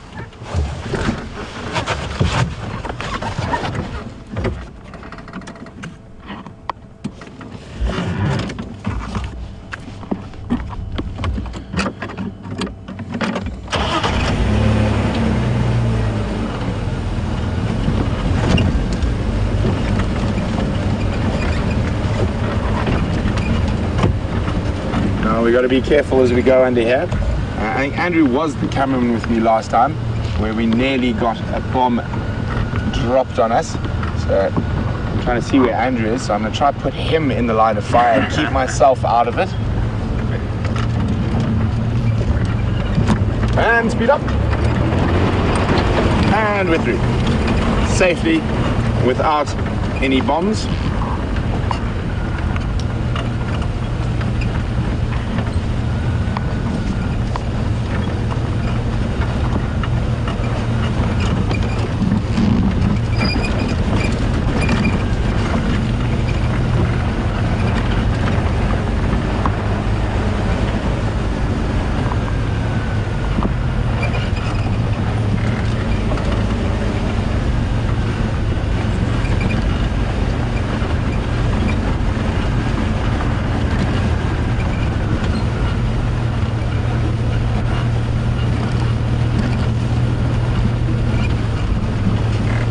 As we leave that vulture's nest, and just give you a quick view of that funny noise I heard that made me stop there. You can see there's a bit of a breeze. There's an old windmill. Doesn't pump water anymore, but it's still there. Pretty well oiled for something that old. But our Ocean from Oregon was wondering what type of feathers a vulture's nest is lined with. Well, with vulture feathers, of course, but it will be the soft under feathers, so probably very much like a down from the underbelly and that, and obviously that would be the main nice soft lining for those young vultures. So guys, I might lose signal as I dip through this drop, or might have a little bit of breakup, so bear with me. I'll try and move through it as quickly as possible.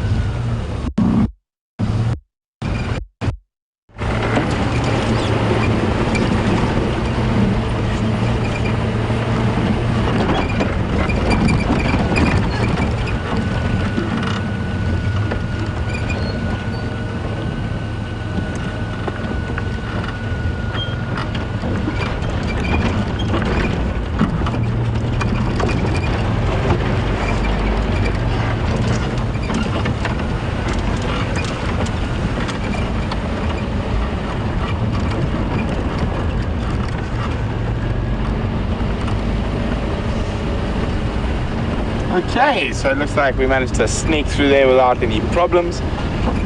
We're going to keep working our way along this little drainage line to see what else we can find, and hopefully those leopard tracks do come out of that large block.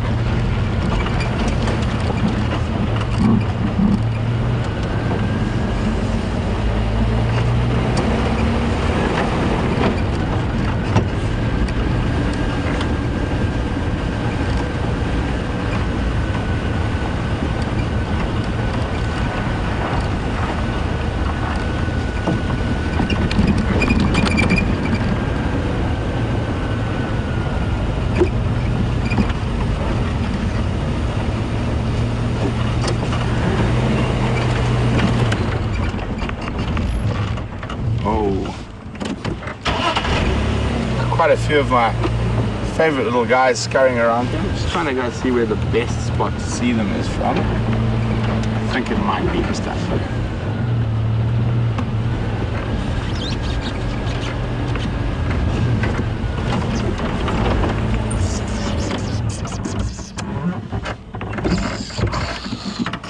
On the right hand side of this little mound, there.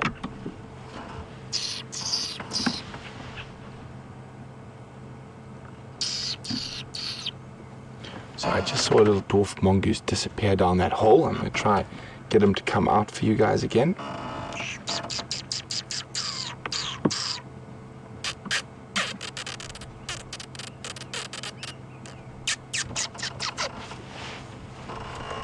Not being so cooperative. Let's just wait a few seconds.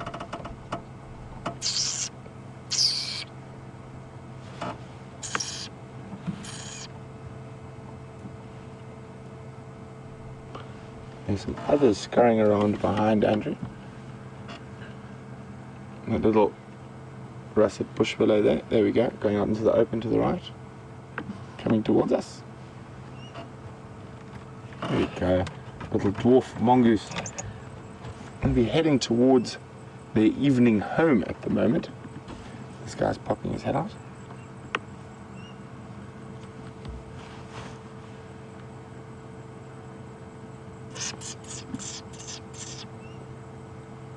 There we go.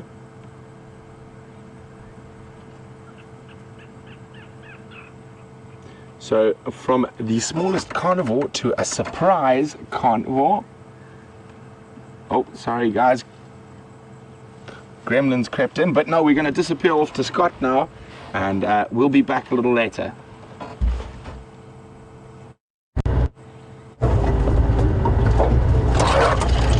Welcome back everyone, and as you can see, Brian and I are off-roading at the moment in the hope that we can find you a glimpse of a leopard. We don't know which one it is. It's a young male, and he was last seen heading out of this area off to the right of us, and what he may have done is headed down to the water's edge for a drink. Just making sure he hasn't already slunk past further away. Where has he gone? So it's not Sindile. We changed the plan as soon as I heard that a young male leopard had been found, because I was hoping it could be Kunyuma. We at Buffelshoek Dam, and I know Kunyuma does like to spend time here.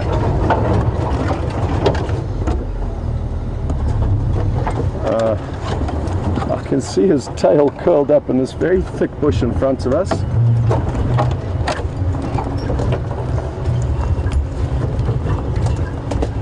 And just give us a moment or two, we're going to have to ramp over this little log.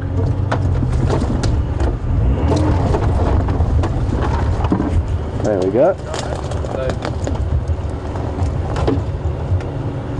I'm going to try and go as slowly as possible because he's very close to us here. I don't want to scare him.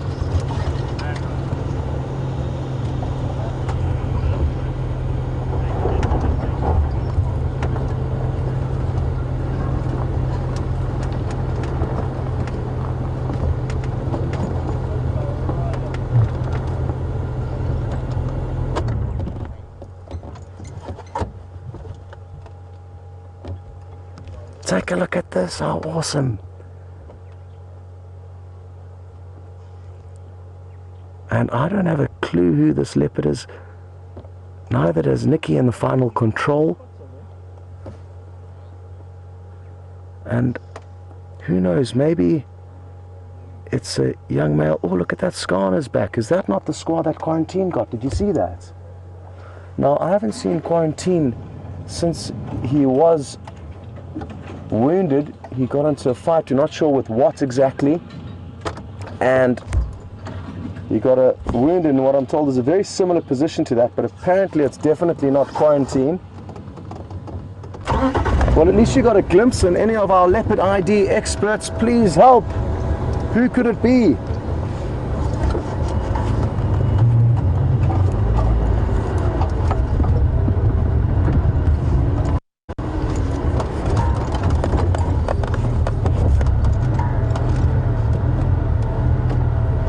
It is definitely a young male, but who exactly, I don't know. Oh, sorry, Brian.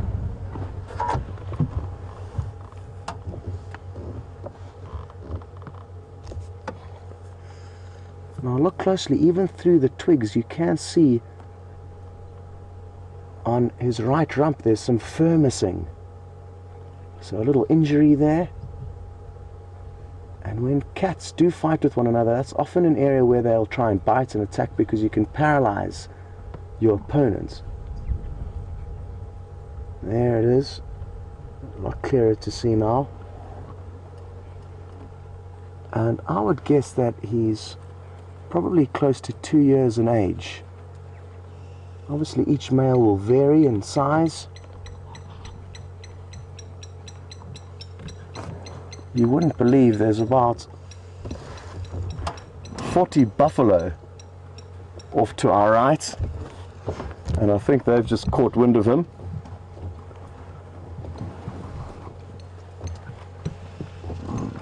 Look at them all looking in his direction and grunting. They'll chase leopard if they feel the need, but I think in this situation he doesn't have anything to worry about. These big old boys are probably not going to waste their time. Look at that. Wonderful. What a bonus. Buffalo and leopard in the same sighting.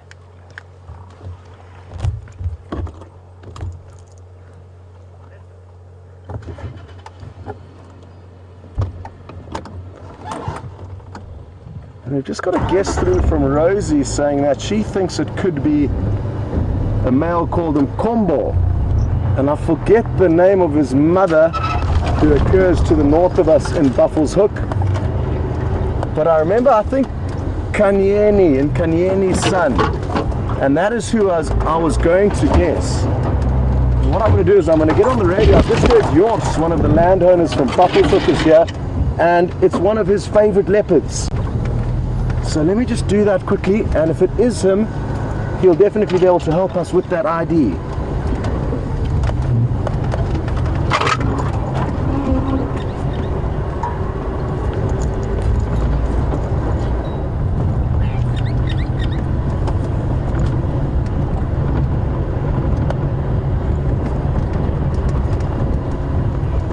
He does have a very, very dark face.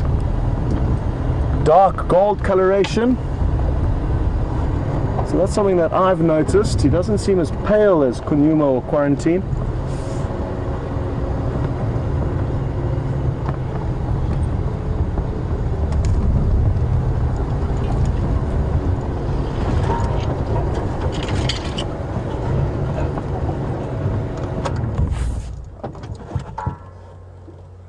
Here he comes, in that little gap there, Brian.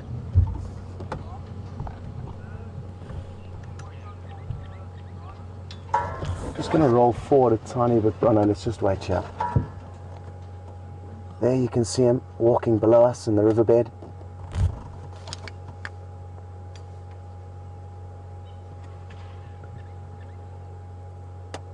Okay, well, we've got another confirmation from Raisa, who is one of our leopard ID experts. And Raisa agrees that it is Makhombo, Inkanyeni's son. I've only seen him once before with his sister on a rainy day in the summer months earlier on this year. I just want to get on the radio quickly and let yours know. Yours, just to let you know, this looks like Makhombo.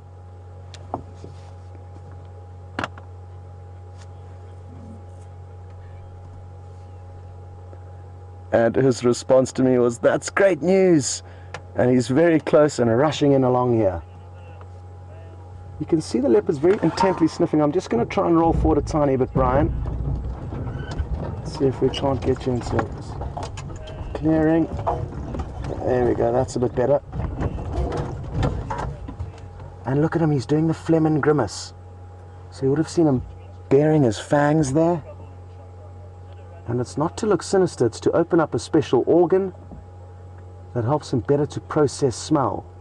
I hope he does it again, he might.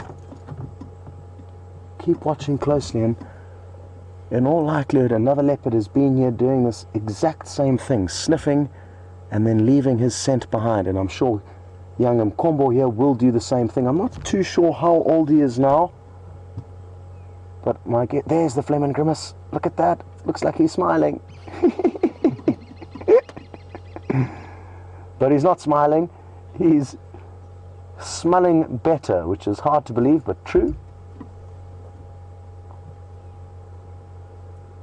And his father, I'm told, is Mvula, who's a dominant male leopard who we're seeing less of because Tingana is pushing Mvula further east and north away from us into surrounding properties. But still just interesting for you to know where he comes from. It looks like he may be licking his wound now, keeping that free of dirt and pests. And the brief look I got at it, I certainly don't think there's any cause for concern. It's a very minor wound as far as these animals go. They're incredibly tough and resilient. So don't be alarmed from that little wound.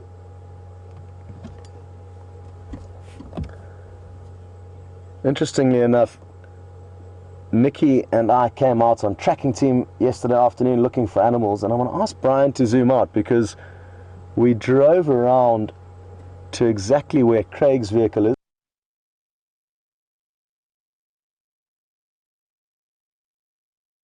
Drove around to exactly where Craig's vehicle is, which you'll see in the distance from the other side of Buffelshoek Dam, and where this leopard is lying, it's a kind of hidden cove that you cannot see. You see how you cannot see any of the dam from where he's lying.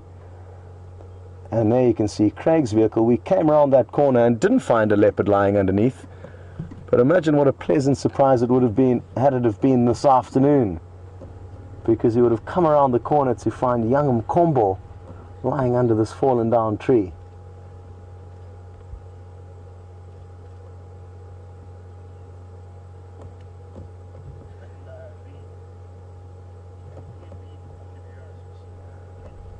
And like I said, I only saw him once. He was with his sister, whose name I forget. I think it could be Shiluva.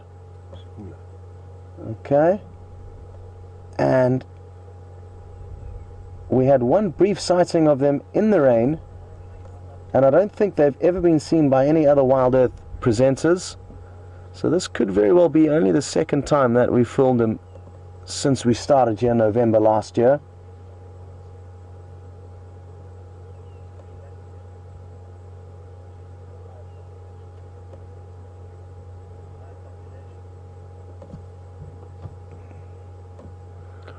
I'm wondering whether we should possibly relocate and drop down into the riverbed where Craig is, or rather wait for him to get up and start moving again.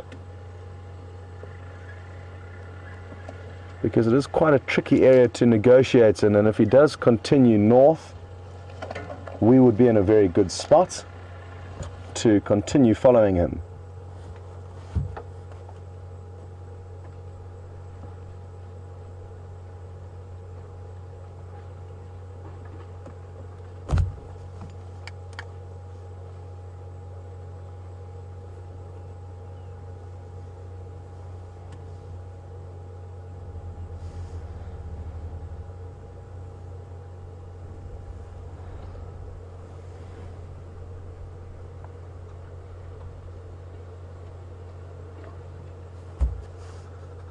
Well, thanks very much. One of you has just confirmed that it is Shiluva. And that was Patricia, so thank you very much, Patricia. And thankfully we did wait here.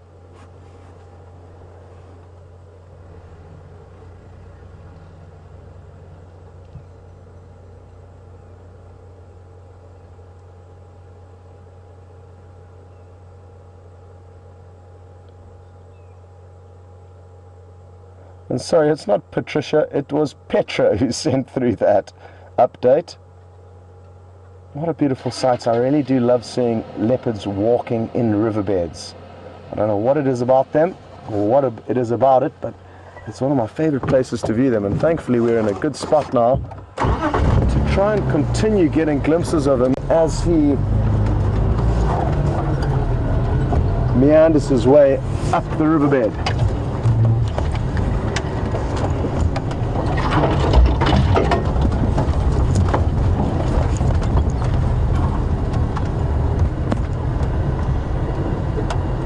And I'm sure a lot of you haven't ever heard of this leopard. We've hardly ever seen him, as I've just said. And Charlie is one of those people. He would like to know, where is this leopard's territory usually? And it's further north of here in Buffelshoek, where not his territory, but more importantly, his mother's territory occurs. There you can see him lying there. We will reposition again once you got a glimpse of this.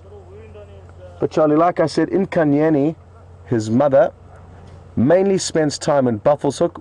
I've never actually seen her, and I'm not sure how many times she has been seen on Safari Live. So he would have been kicked out in all likelihood by her. She would no longer be looking after him, and now he is going to start spreading further and further afield, hopefully onto Juma, and we'll get to know him a lot better.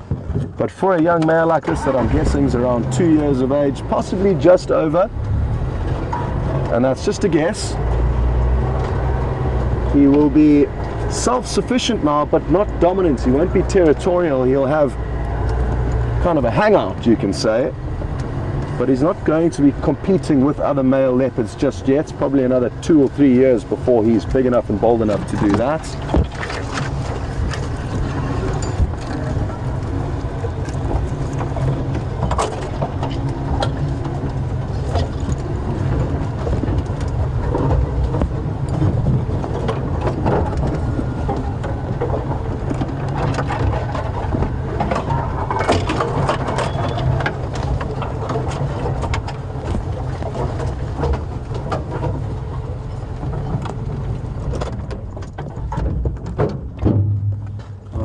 Too close to him, even though he does seem quite relaxed. I'm not sure if he's used to these vehicles, and they are slightly different to the other game viewing vehicles, so I just want to give him a little bit of time to get used to the slightly different shape.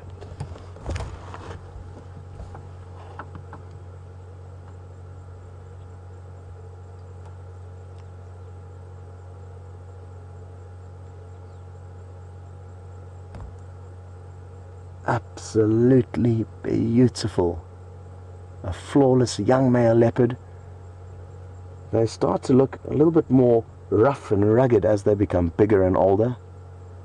But isn't he absolutely beautiful? And I really do love his face. It's dark. He's got very dark rings around his eyes, and even a very golden dark tan to his face.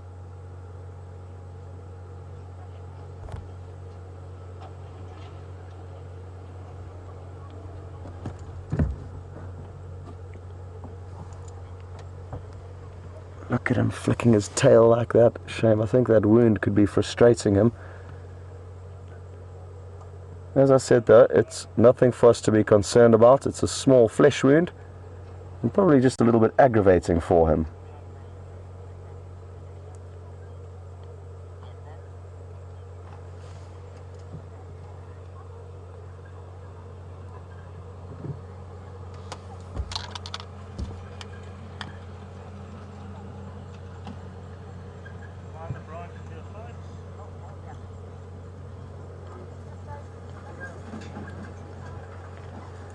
Well, Got a question through from Shari, interested to know if he could possibly mate with Shadow or Karula. And yes, it certainly could turn out that way in years to come, but it's going to be 2 or 3 years before he even thinks about trying to get lucky with the ladies. I think there's a fairly good opportunity for Brian to zoom in on his wound now, which we can see quite clearly. Just a fairly large patch of skin missing there. Maybe he got nipped by a hyena or another male leopard. But as you can see, it's clean, not very deep, and therefore nothing for us to be concerned about just yet.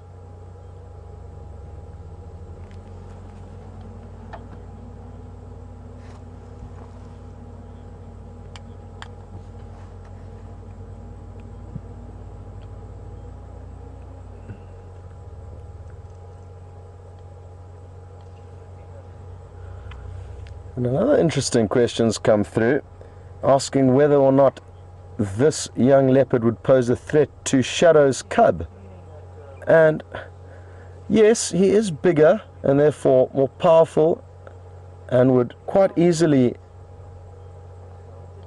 worry or quite easily beat Sindile in a fight, but because he is still flying below the radar, I don't think he's going to be looking for fights just yet.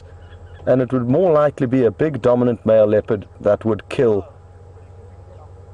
a youngster like Sindile. And that question came through from James in Kansas City. Well, you know, I mean, again, he's at that age when he can evade lions by climbing. But, yeah, you know, that's a bigger male would have definitely put him in place.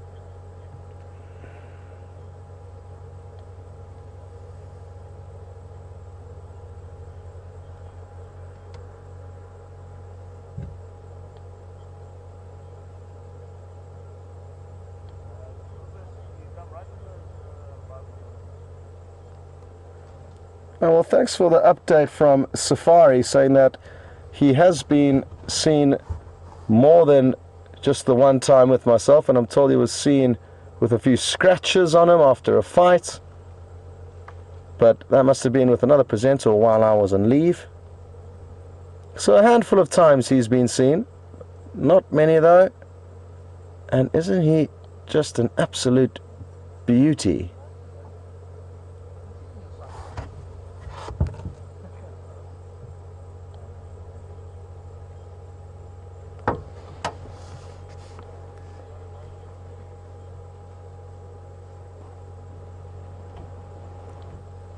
And I think he's relaxed with us a little bit. He's coming right up past our vehicle, so that's a good sign.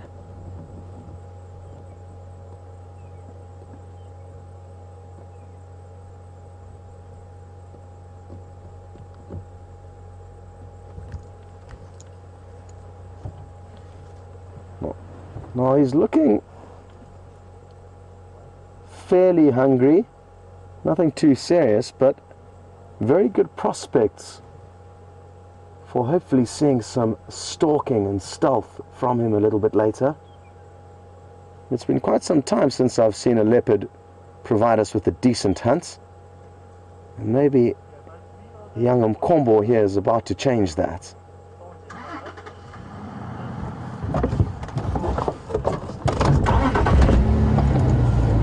Well, isn't this wonderful stuff? A new leopard and such a quality sighting of him.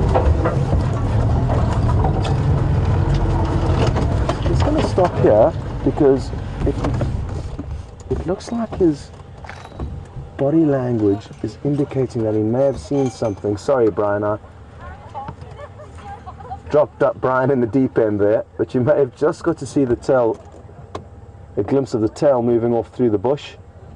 But he did stop and listen and look quite intently, and I just wanted to show you that body language because there may be some potential prey up ahead.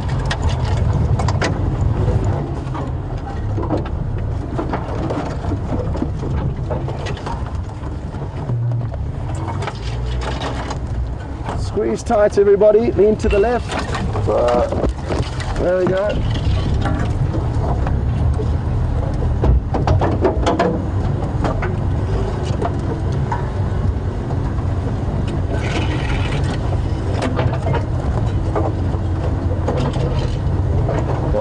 cooled off now, and it's an absolutely wonderful evening. The breeze that came through earlier has subsided. But this is my favorite time of the bush in the afternoon. First thing in the morning and last thing in the evening, twilight in the evening, sunset are my two favorite times out here.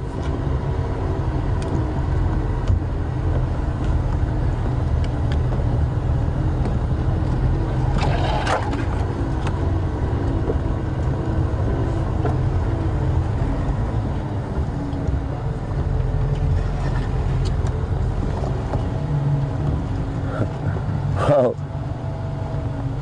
I must say a big thank you to Jennifer for sending through her question, because she's queried my comment from earlier when I said he's not even going to think about mating for the next 2 or 3 years, and she queried me asking whether will he not think about it or will he not be able to do it.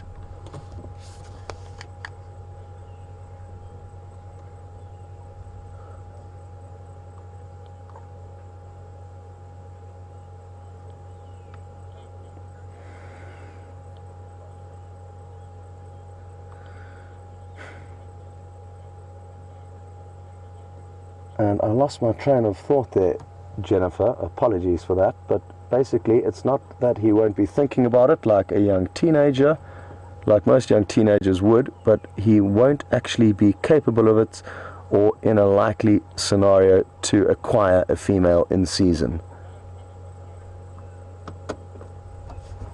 Just going to creep forward a meter or so.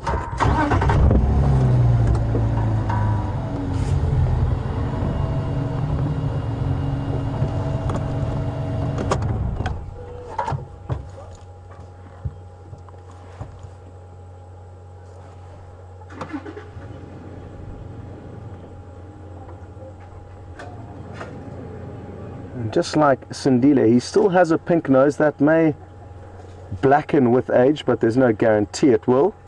And you do get some large males with pink noses. But for now, that is another good ID characteristic that we can use.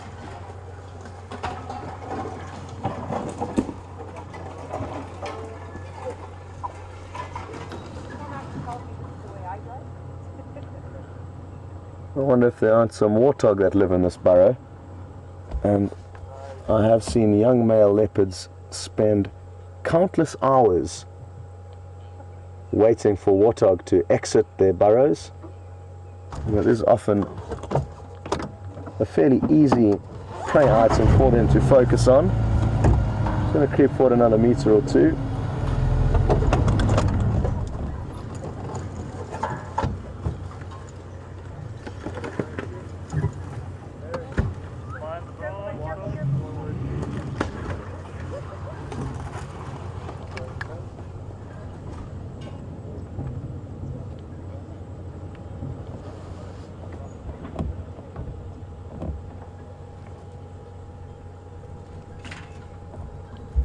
Well, as I'm sure a lot of you are wondering, what does Makhombo mean? And Gerda asked that question. I'm not entirely sure, but thanks so much to Jason for doing some research for us. And he says that according to Facebook, it means trouble. So he must have been a naughty little cub. Doesn't seem that way now, but maybe he'll pleasantly surprise us.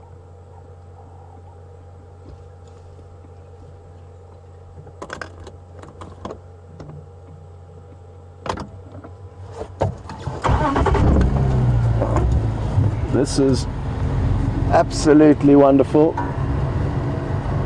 and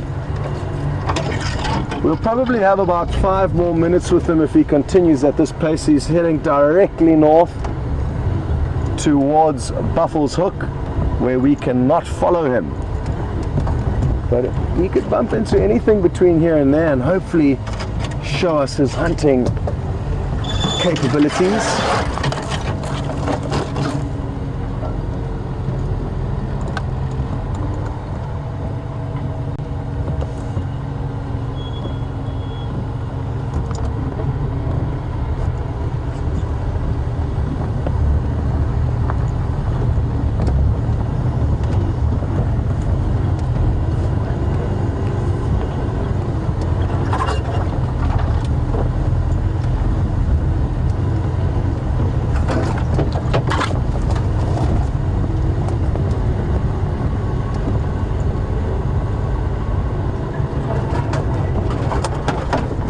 Can't see any prey up ahead, but he is continuing parallel to the vehicle. I'm just trying to loop ahead of him and stop and allow him to walk past us, and it looks like we're going to have a great spot to do that in.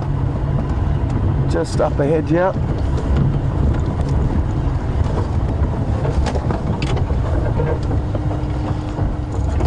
Not sure which pathway he's going to take just yet, so give me a moment. We'll give him a moment to make up his mind, which he has done. And he's kind of coming in our general direction.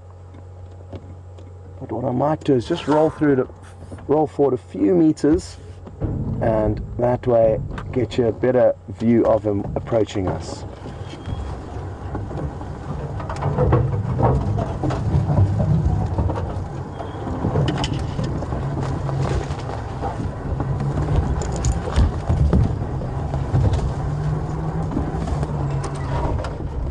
There we go.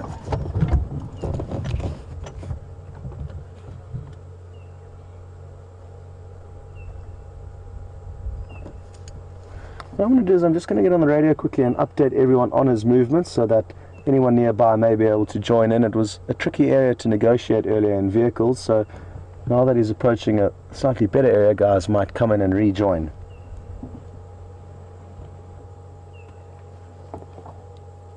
Stations updates on this young Madoda Ingwe at Buffelshoek. He's going to probably cross the fire break north of the dam into Buffelshoek in the next 2 or 3 minutes.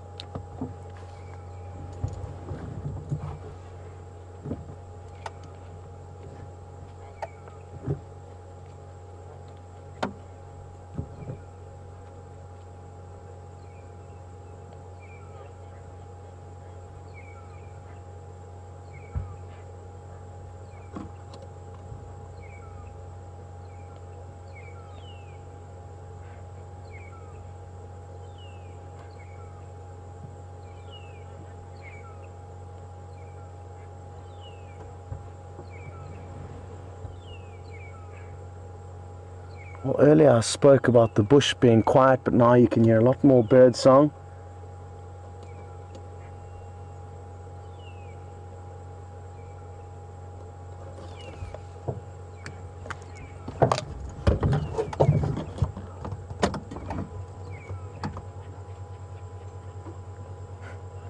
Well, I tried to take a closer look at his spot pattern earlier, but to be honest, I was just enjoying his sheer beauty and didn't manage to work out exactly what his spot pattern is. So I'm sorry, Maria. I only thought to do that too late when he got up on the move. But I'm wondering if Raisa or anybody else managed to work out that spot pattern. Basically, for those of you who don't know what a spot pattern is, what you need to do is, when you can, look at the black spotted lines where the whiskers protrude out of, and just above that, between the whiskers and the top of the snout, you often have a few clearly individual freckles or tiny little spots, and each leopard may potentially have different ones, a 2, 3 or 3, 3, 3, 4.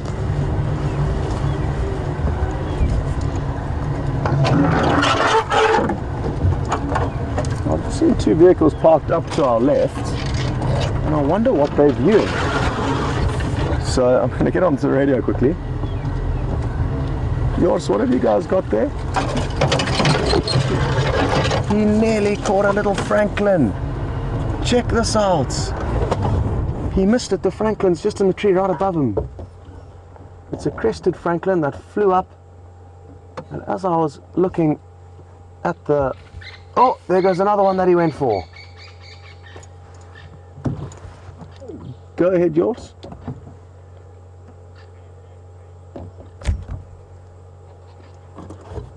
Yes, affirmative. He's just about to pop into the clearing in on the fire break.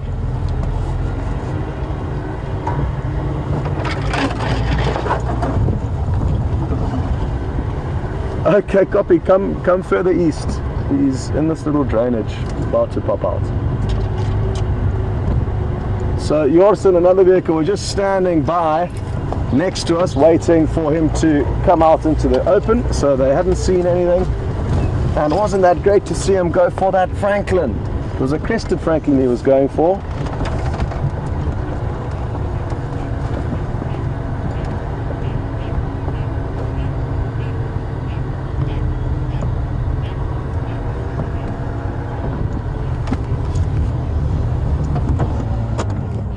And he's laid down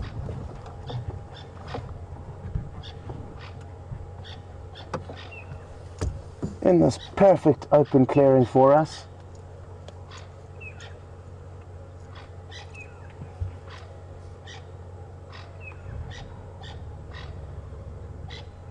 You can still hear the crested Franklin's alarm calling.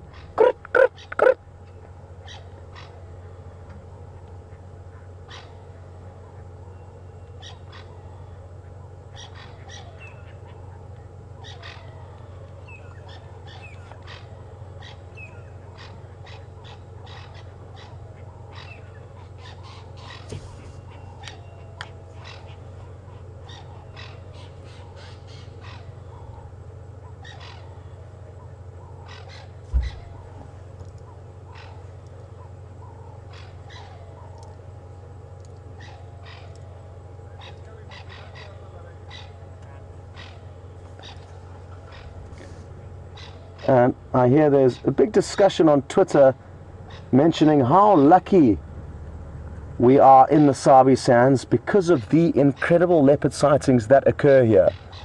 And it really is true. It's certainly one of the best leopard viewing destinations, not only in South Africa, but in Africa as a whole.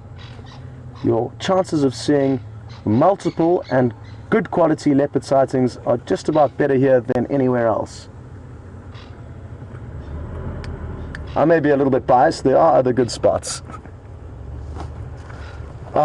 Thanks Mari for reminding me again to check for the spot pattern. No, oh, it looks like a bit of a confusing one. He's got clearly 4, possibly 5 on his right hand side of his muzzle. And a whole bunch on his left as well. He's got quite unique spot patterns. It's going to be easy to ID him from them. The tricky thing is some of the spots are joined, so whether you count them as 1 spot or 2 spot, I guess if it's joined it is 1 spot.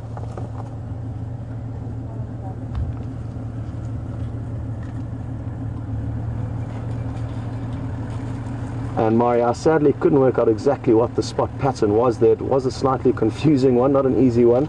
Sometimes they have 3 clear spots, or 2 or 3 that are easy to distinguish from each side.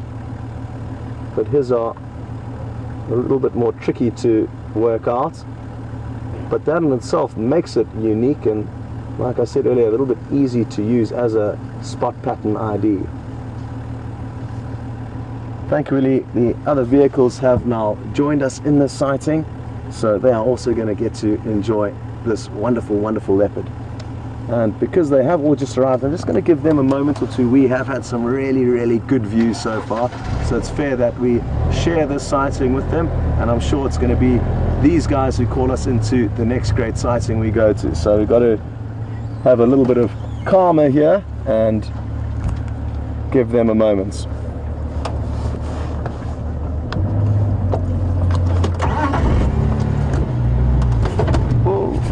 And he drove off the cliff here. My heart skipped a few beats.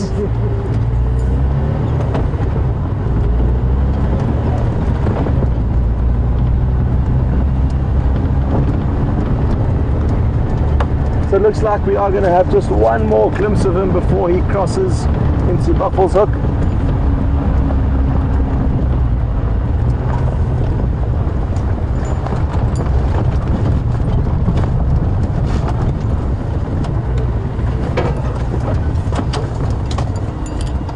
Well, this is some really interesting information, and it's also a really beautiful view. So I'm going to stop right here and suggest that Brian shows you the setting sun for a moment, and thereafter we'll get you another view of the leopard. But this is just too good. And as I was saying, look at that, beautiful marula trees in the foreground and the leopard at the base of this marula tree here. Darren in Michigan, thank you very much. He's done some more research for us and found out that the reason why this young leopard is called Trouble is that he did get himself into trouble twice when he was a youngster, and he was actually chased by the Matimba males. There's another Fleming grimace. He was chased by the Matimba males up a tree twice, that was noted, and on one occasion he actually got scratches on his back leg, so he escaped with an inch of his life. If a male lion gets a hold of a young leopard, he is doomed. But luckily the razor sharp claws of the Matimbas just cut through his flesh and allowed him to continue scrambling up the tree to safety.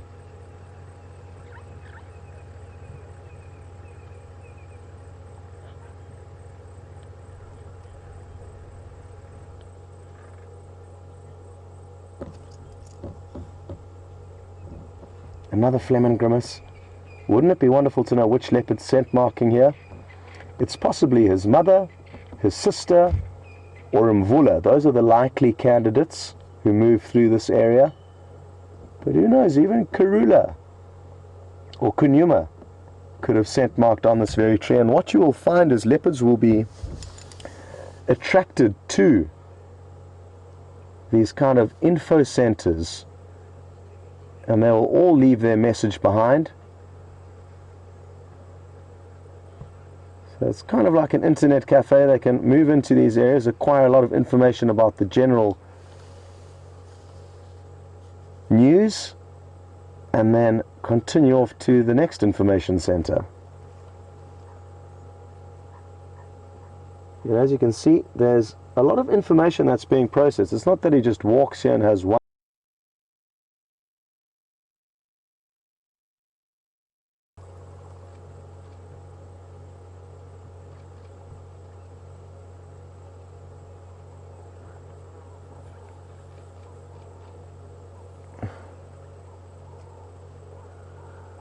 Now, I sadly wasn't able to clear up the exact spot pattern that this young leopard does have, but what I can say is that Roger in Wisconsin, it is always taken from right to left. So it's the right side of the muzzle first and then the left when calling the spot pattern, i.e. 2-3 or 3-2. It's always the right hand side first.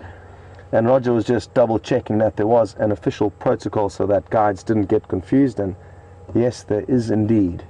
I just want to move one last time and get you one more close-up of him before he crosses. It may not work out, but it's worth a try.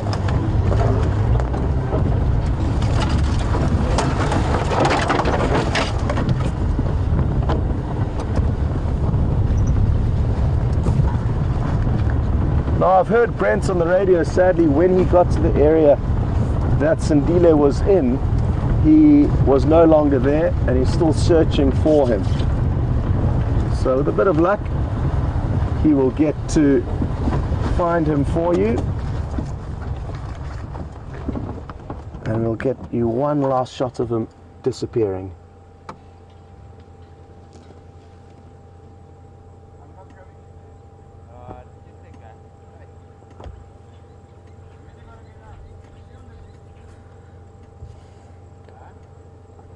Well, Raisa, thank you very much for hearing my calls for help on the spot pattern, and she agrees it is difficult to distinguish which spots are which, but it sounds like she feels it's 3 on the right hand side,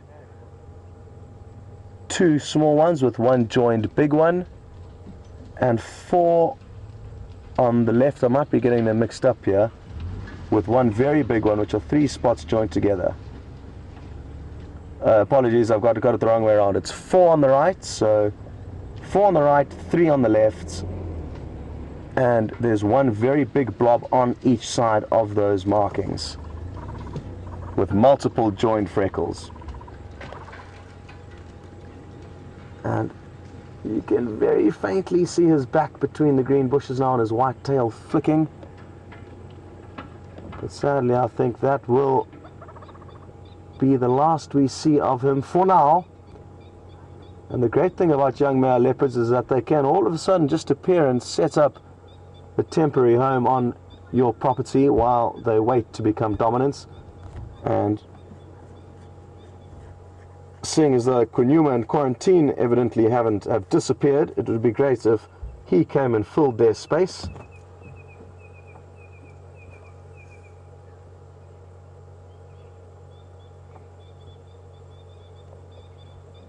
Well, I've looked up hoping that the sun would still be up and we could show you a glimmer of it, but it is down and there's not much to see out on the western horizon. It's actually quite dull already, but we are going to continue on and see what we can find you in the next 25 minutes. Now, as I did say, we can't go here, and some of you may be wondering, why can't we go here? There's no fence. The leopard went, why can't we follow? And it's very important for these areas not to have too many vehicles driving around on them, because it would ruin the experience for everyone involved.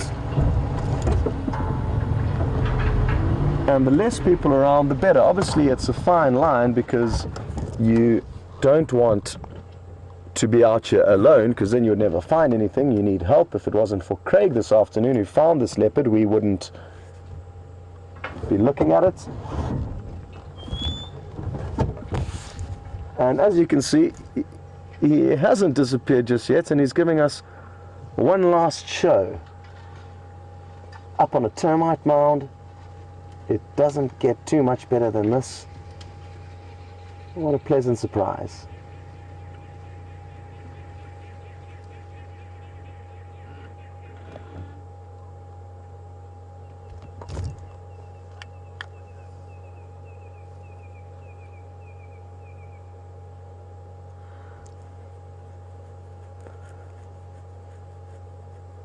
That was a red-crested korhaan you heard calling earlier, and I believe you saw one with Brent.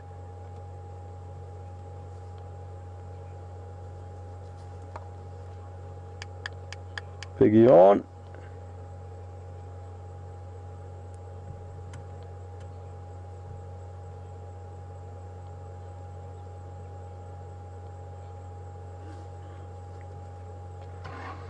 And apologies to Bryn for pronouncing your name incorrectly as Brian earlier. So, Bryn would like to know if young male leopards, brothers, will ever join up and team up together like lions and cheetahs will do. And no, they won't ever become an official team. They may share the odd kill from time to time, but that would typically be when they are very recently abandoned by their mothers, so kind of like what we're experiencing with Kunyuma and Quarantine now at about 2.5 to 3 years of age. I wouldn't be hugely surprised to see that happen, but they don't become an official team or coalition like cheetah or lion will do. So sadly, that is not something that you will get to see, but that's not to say that you may not see two brothers together even after they have become self-sufficient.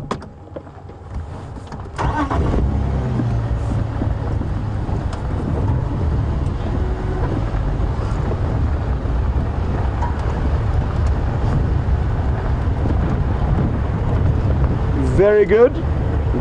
Wonderful to see not a new leopard but an unfamiliar leopard, and he really is beautiful.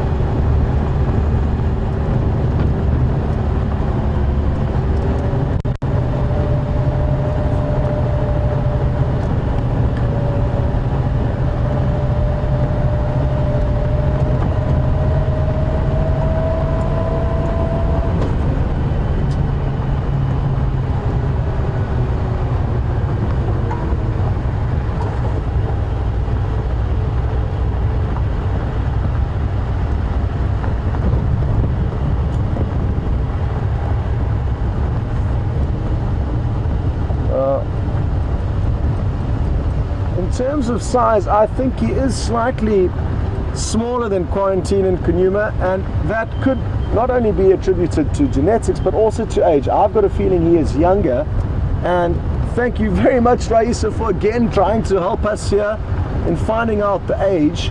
Raisa couldn't find anything confirmed in terms of age, but what I am going to do is I'm going to ask Jors on the radio, who was in that sighting earlier, who I called to let him know that one of his favorite leopards was around, and I think he'll be able to provide us with the age.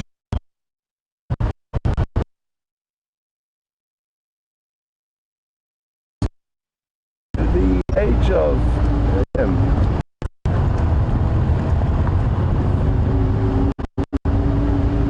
Thinking.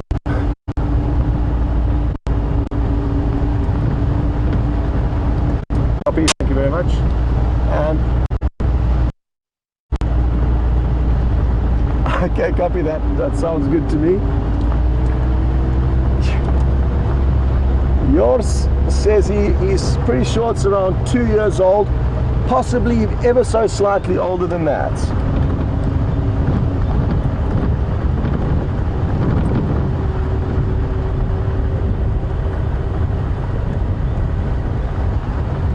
And I'm sure as time unfolds and we get to see more, we will find out more interesting information on that young male. But that kind of adds up to me. Aisa, I don't know what you think, but I think 2 years would be a safe estimate. But the beauty of the Sabi Sands is that we sometimes can very accurately know the age of these animals, which is very, very useful for us to further our knowledge on them in terms of times that they may be kicked out by their mother. Watch out, little Franklin. Okay, well, Brian and I are probably going to stop and stretch our legs, possibly a rain dance, and you guys are going to head across to Brent for another wonderful sighting that he's got lined up for you.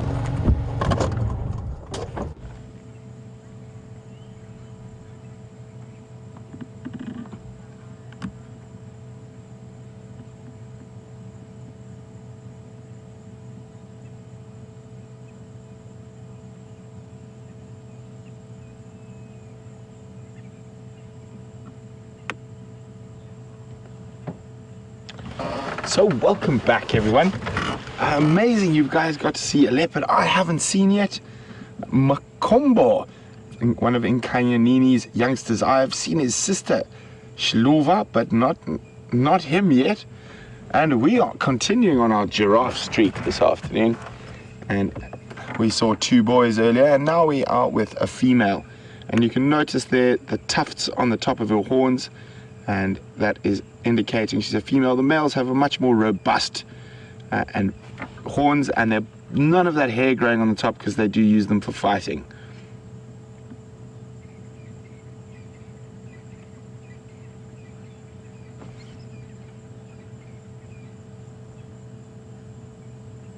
So the sun is set already, and we are with this giraffe female as she moves in the dusk.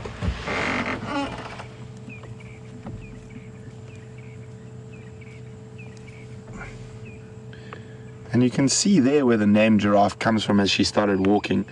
It's from the Arabic word zarafa, the one who walks swiftly. And I know you've been with Scotty and a leopard, and believe it or not, in the naming, the scientific name of a giraffe, the leopard got a mention. So the Latin name of a giraffe, a part of it, is Cameleo pardus, and it's because it's tall like a camel and spotched like a leopard.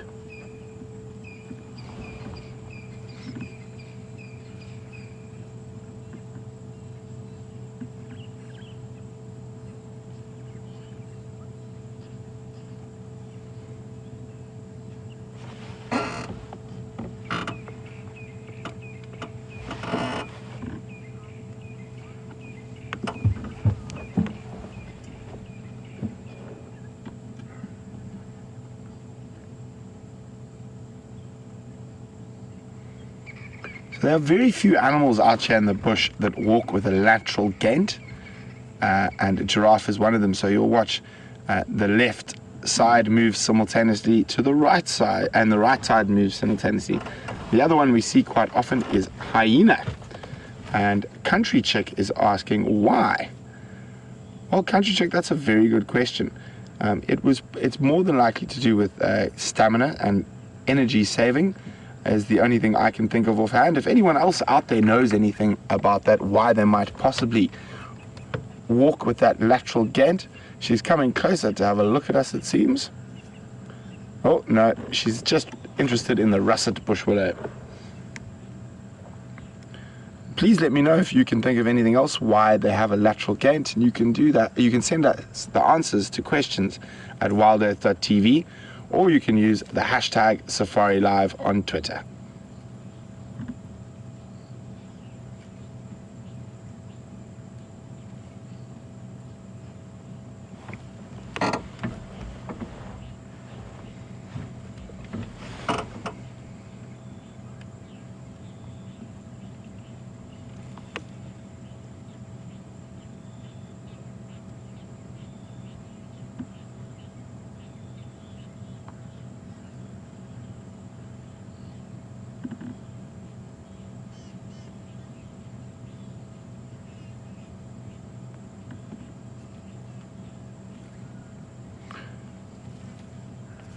So when I first arrived here on Djuma, for the first couple of months, believe it or not, I actually think I had more leopard sightings than giraffe sightings. And I know some of you out there are big fans of giraffes, and Pinky Swear just mentioned that this is one of her favorite animals. So I hope you're enjoying this giraffe.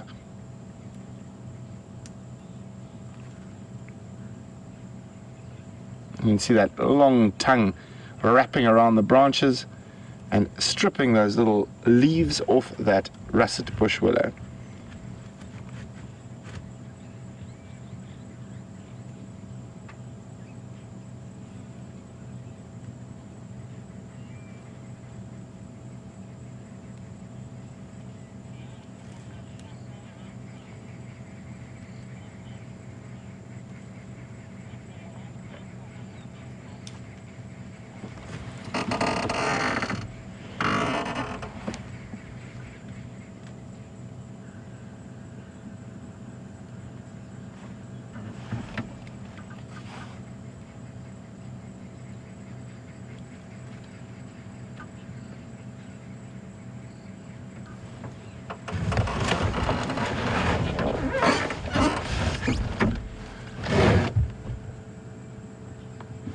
We've got quite an interesting question. We're referring to it. We all know how tall a giraffe is. And Virginia on Twitter is wondering, do they have to get lowered to the ground during a thunderstorm? Well, Virginia, not to my knowledge. I've never seen them ducking down when there's thunder and lightning around. I think they probably work on the law of averages, that there's a taller tree that will be struck before them. Strangely enough, I've never actually heard of a giraffe being struck by lightning, but I actually have seen an animal struck by lightning, and it was in the Busanga Plains in northern Zambia. And there was a buffalo bull in the middle of this short grass plain with not a tree within kilometers, and while we were watching it, it got struck by lightning. So, and there was roast buffalo on the menu that night. No, I'm only kidding, but the lions did come feed off it the next day.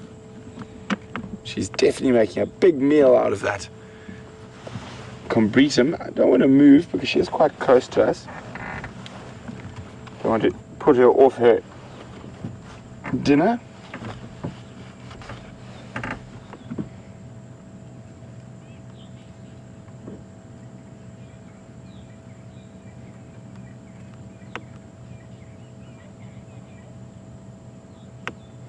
So he's still listening and very attentive to everything around.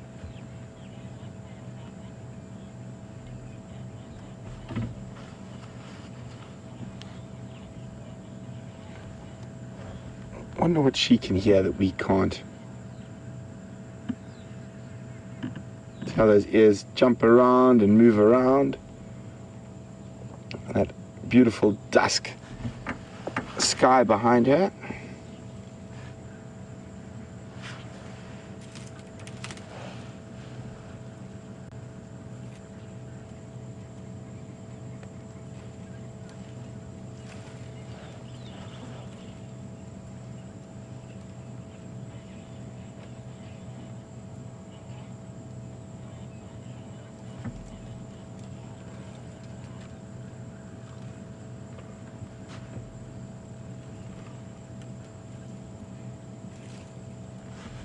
Now, at the moment she's not feeding off a thorn tree, but quite often we do find giraffe feeding off thorn trees. And it's amazing how tough their mouths are, and they're able to handle large thorns. And their tongue, if you ever got to feel a giraffe's tongue, has sort of the consistency of an old leather boot.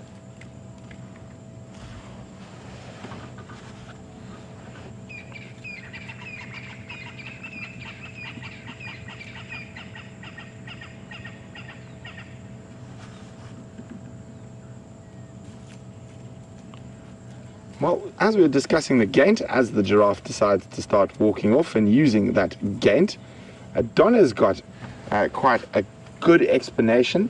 So the parallel gait is used to stop the legs getting caught together and therefore the giraffe falling over. Thanks very much for that, Donna. That's really, really interesting information you've passed down there.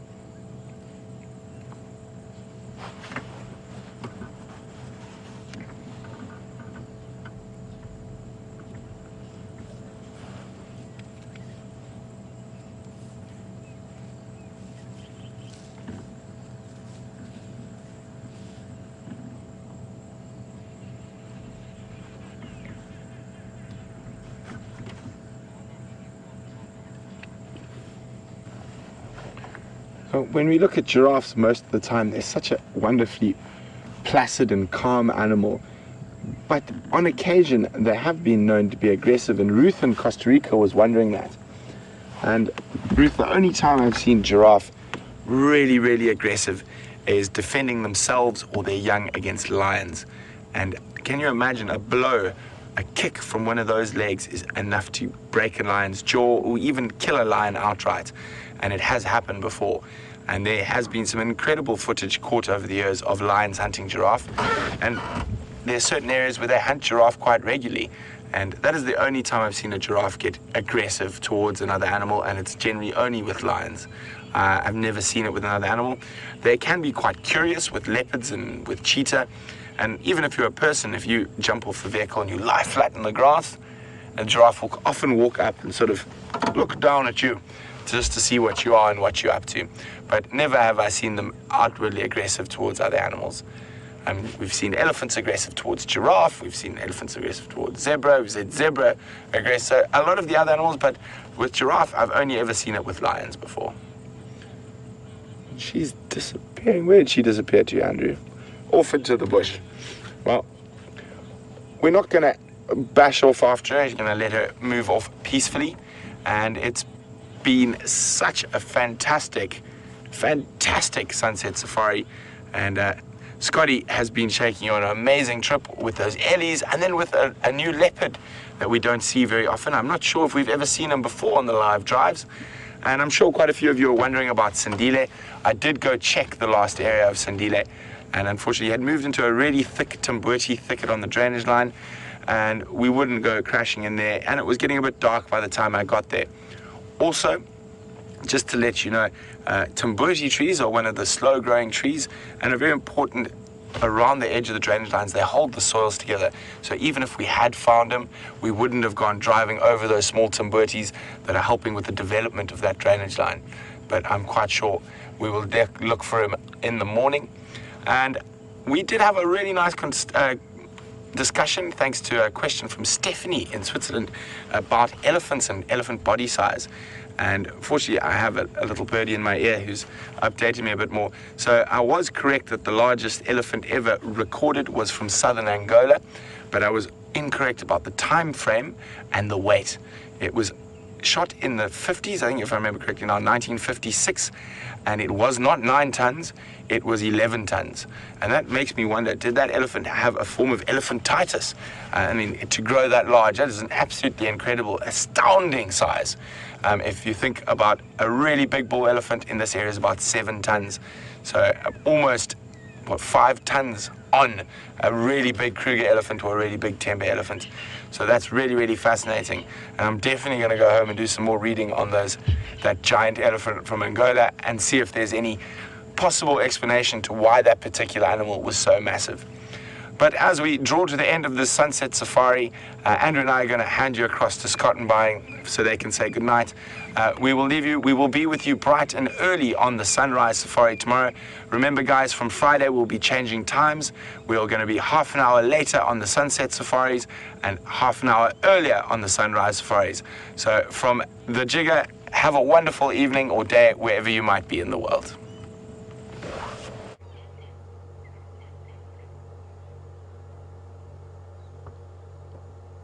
Welcome back, everyone, and what an awesome afternoon it's been for all of you.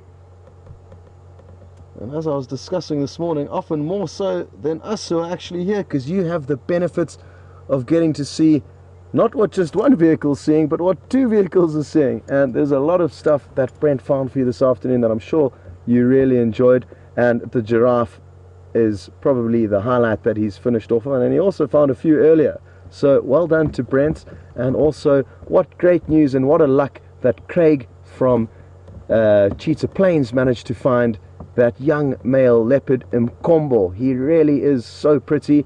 Brian was saying the same thing. Brian was really happy. It was the first time he got to film him, and we had some wonderful views, as I'm sure you all agree. Well, like I say all the time, thank you so much for following the Safari Live show. Keep spreading the word and keep sending through your questions. I know I got a huge amount of help from all of you guys this evening, sending through various pieces of information, and we are incredibly grateful for that knowledge that you share with us, and then we can continue to share with all the other viewers. So it really is such a great concept, and thanks for your help. Thanks again to Brian on camera, and to Nikki and Tara in the final control. It's going to be Brent and James out tomorrow morning, and I'll be on tracking team hoping to find you some animals. Enjoy the view and the silence for the last few seconds. See you next time.